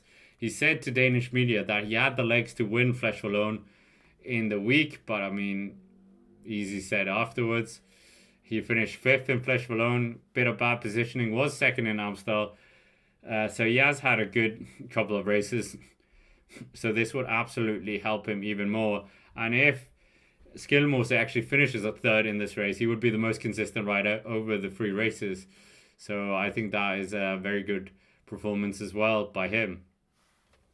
6 kilometers still to go. Skillmoser has 6 seconds. So I think he is going to be swept up by that chasing group, unfortunately. So we'll wait and see. But Tadej Pogačar just coming around the last few corners, as he's so used to being the last man. No one in front of him. No one behind him for many kilometers, or a few kilometers, or a few 100 meters. And we will wait and see what he can do here. But for the time being, it's looking very good for many of these riders in that 3rd group. But Seixas, this is going to be his first podium of potentially many in Liège-Bastogne-Liège. 2nd place is going to be a good result. I think he's the highest placed result since Romain Bardet finishing on the podium. So a good result by him. So we'll wait and see what he can do. But for the time being, he's driving the pace, because it's not over, obviously, but he's losing time to Tadej Pogačar, 54 seconds. And this is absolutely remarkable, to say the least, by him. We're seeing a fight behind as well. They desperately want to try and bring back Mathias Skillmoser Jensen. There's 5 kilometers left for Tadej Pogačar, and these guys are absolutely just driving the pace. Skillmoser even looking behind, knowing that Ciccone is somewhere there, but this looks like it might be his days numbered. That 3rd place, I don't think it's going to be Skillmoser. He was the best out of the group over the La Rochefoucauld, but I don't think he's going to be surviving this absolutely motivated chase that wasn't there early on. But it seems like once you dangle a 3rd place in front of these guys, they go absolutely ballistic. Dangle a 1st or 2nd, don't really care about that. That's sometimes what it seems like is happening. But yeah, 4.2 seconds still to go here of the race. 4.2 seconds for Tadej Pogačar, with a 55-second buffer to Seixas. Remco Evenepoel coming up now. Remco Evenepoel, he has just kept the powder dry for a few kilometers, and maybe he is trying to hit out, but he's being marked completely. Remco Evenepoel is completely being marked by 3 riders, but he needs to try and get rid of them, and then maybe he will be on the podium. And then once again, we'll have Pogačar, Seixas, and Remco on a podium like we had at the European Championships. But Mathias Skillmoser Jensen and Remco Evenepoel, they obviously have this really strange rivalry in the juniors. They came up through the junior ranks together, so Remco will obviously love bringing back his rival here. They have a rivalry at Amstel Gold as well, but it was a bit ugly in the juniors, apparently, according to Skillmose in a podcast. But Remco Evenepoel, he is the man who's going to be dragging and making the connection with Skillmose. They're 2 minutes and 20 seconds down, 3 kilometers left to our man of Tadej Pogacar. 3 kilometers left of the race, doing everything in their power. Remco and Skillmose, these two who linked up for Amstel Gold, are now linking up here as well. So, yeah, this is looking interesting. We will see what happens, but 2.5 kilometers, it's very late. We will see.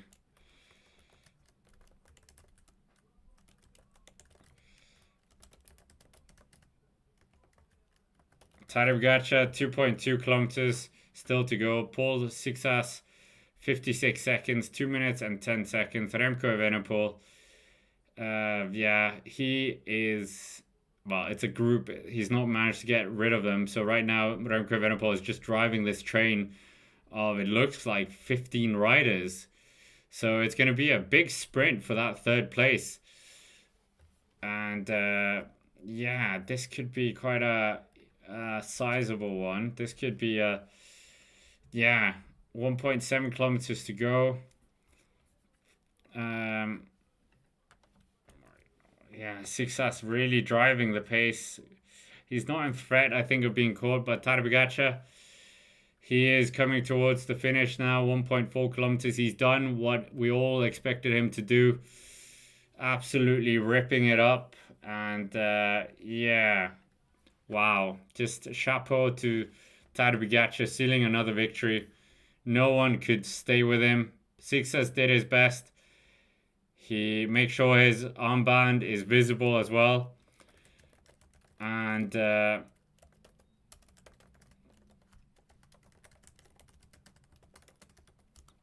what will he do? Inside the last kilometer, I think he's going to be saluting the sky here to his former teammate that he shared a teammate with, well, a team.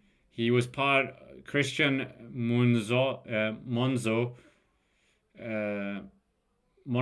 was part of his Tour of California victory early on. He knows this is what he's going to be doing. I think he's going to be gesturing up to the sky. His fourth Liège-Bastogne-Liège victory. This is absolutely incredible. He joins the riders like Alejandro Valverde, like Moreno Argentine, and he's going to be one step closer to the all-time record of Eddie Merckx. Eddie Merckx obviously winning 5, and maybe he's going to be equaling the great man next year, but this is going to be another victory to this absolutely incredible, absolutely incredible career that we are witnessing for many years. He salutes the crowd.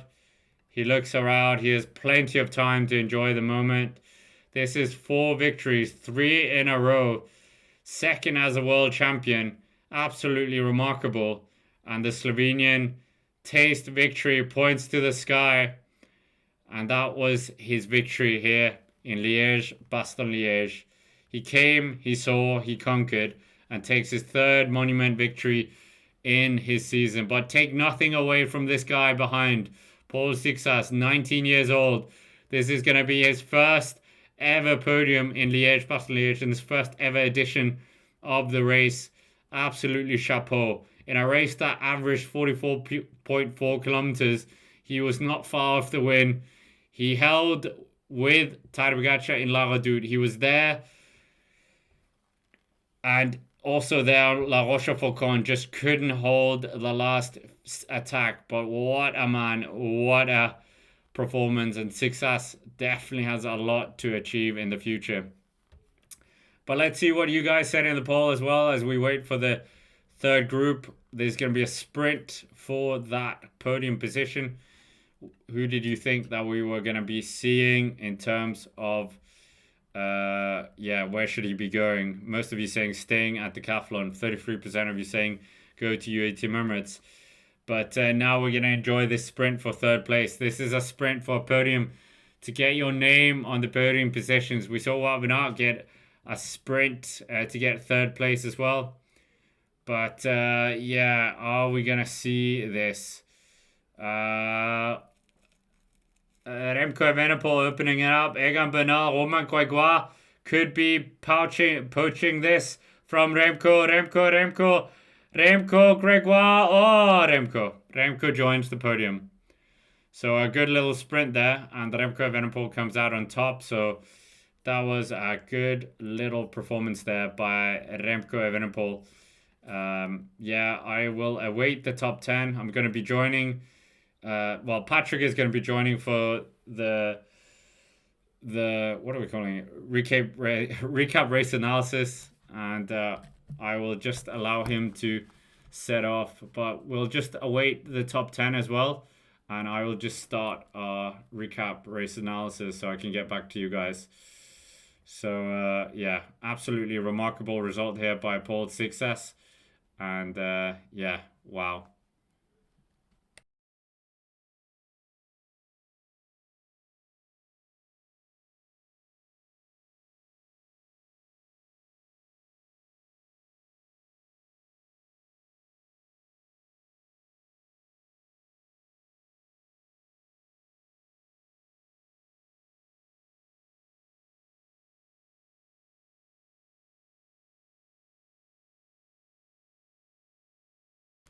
So we're just awaiting the top 10.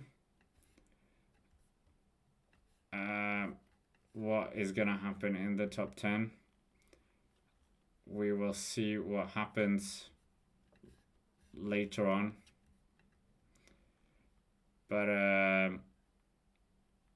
yeah, wow. Obviously we know the first two. I'll get you the podium. So let's try and see if Pro Cycling Stats hasn't crashed. That was an absolutely incredible performance by many of the riders. And we have got a top 11, so we might as well get to the top 11. But Tadej Pogacar makes history once again, winning Liège-Bastogne-Liège, as we said, 4 times, 3 times in a row, and second time as the defending champion, or as the defending world champion. So I have found the results, so we can just talk through that as well. But that battle behind was absolutely incredible. Well, incredible. It was interesting. It definitely was something to bear witness to. Tadej Pogacar wins, as we said, 45 seconds ahead. Paul Seixas, what a result. Remco Evenepoel wins the sprint. Returns to the podium for the first time since 2023. And he did a lot of work as well. He had that very good effort on early on. Emil Verstring wins, finishes 4th, so a good 4th place for him, for Alpecin as well. Egan Bernal in 5th place, that was a good result. 2 days ago he was in Tour of the Alps. Bilbao in 6th place. Romain Grégoire looked like he was going good and then fading eventually in the sprint. And Chris Scaroni in 8th place. Tobias Halle-Johannessen in 9th place. Filippo Zana in 10th place, and Mars Schmidt in 11th place. So some really good results. I think there's going to be some really happy faces here. Little Trek, obviously, one of the teams that are going to be very disappointed. Visma Leasebike as well. Ineos as well, probably not. 5th place is a pretty good result for them, but probably not the guy that they were thinking about. So yeah, I think they will be very, very happy about that result. But get involved in our exit poll as well. Yeah, do you think he should be leaving the team as well? It was a very, very good, impressive race for Tadej Pogacar to just absolutely nuke all the remaining riders. The key point, obviously, La Redoute, as we said. Remco Evenepoel trying his best to do something, but just not getting the job done. Well, there was a lot of work done, but I think it was a good effort, to say the least. Of course, if you haven't already, make sure to check out our podcast available on Spotify as well. I'll drop a link in the chat, and the recap will be available there, as well as the preview show of the Tour de Romandie is already there. That's not on the video. We didn't quite have time to do the both on the video and the podcast, so another reason to check out the podcast. But I'll leave a link in the chat now. And yeah, what a interesting edition of the race. That was the podcast, but yeah, it was interesting, was close, and could have been something absolutely extraordinary. But with that, thank you very much for watching, and I will see you in the next one. Videos coming out next week, so more of a reason to subscribe here. Check us out, the recap over on the Cycling Dane Extra channel. And of course, as always, thank you for watching, and I will see you.